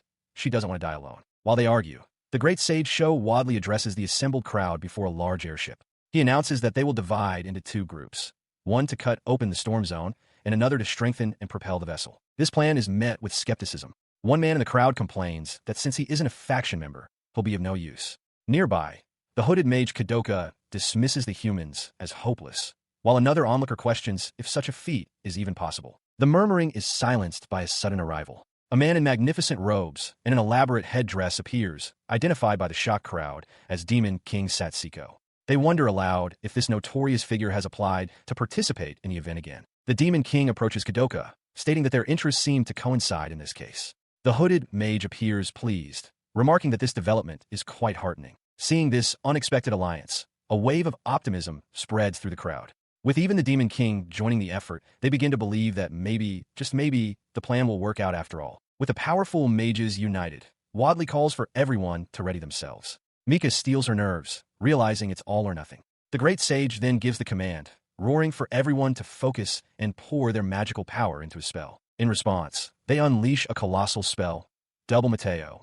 2 massive spheres of energy rocket toward the typhoon's storm zone as the crowd cheers, certain of victory. The meteors slam into their target, erupting in a blinding, ground-shaking explosion that fills the sky with debris. But as the smoke clears, a cry of alarm rises from the crowd. They stare in disbelief.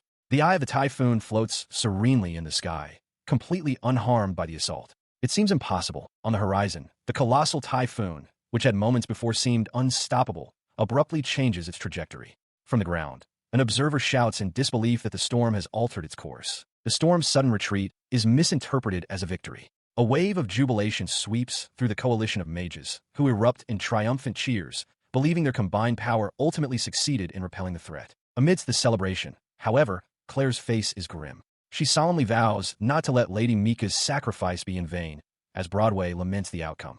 Unnoticed beside them, a flustered Mika tries to interject, pointing out that she is, in fact, still alive. Her survival is quickly confirmed, much to the group's relief. It is revealed that the man known as Demon King Satsuko had preemptively cast a teleportation spell, saving them. Mika, however, complains that their assumption of her death was quite mean, while the fox beastman Beji comforts her and asks for the usual. With the threat averted, the atmosphere on the island shifts dramatically. An announcement rings out that the magic market is now open, sending the crowd into a frenzy.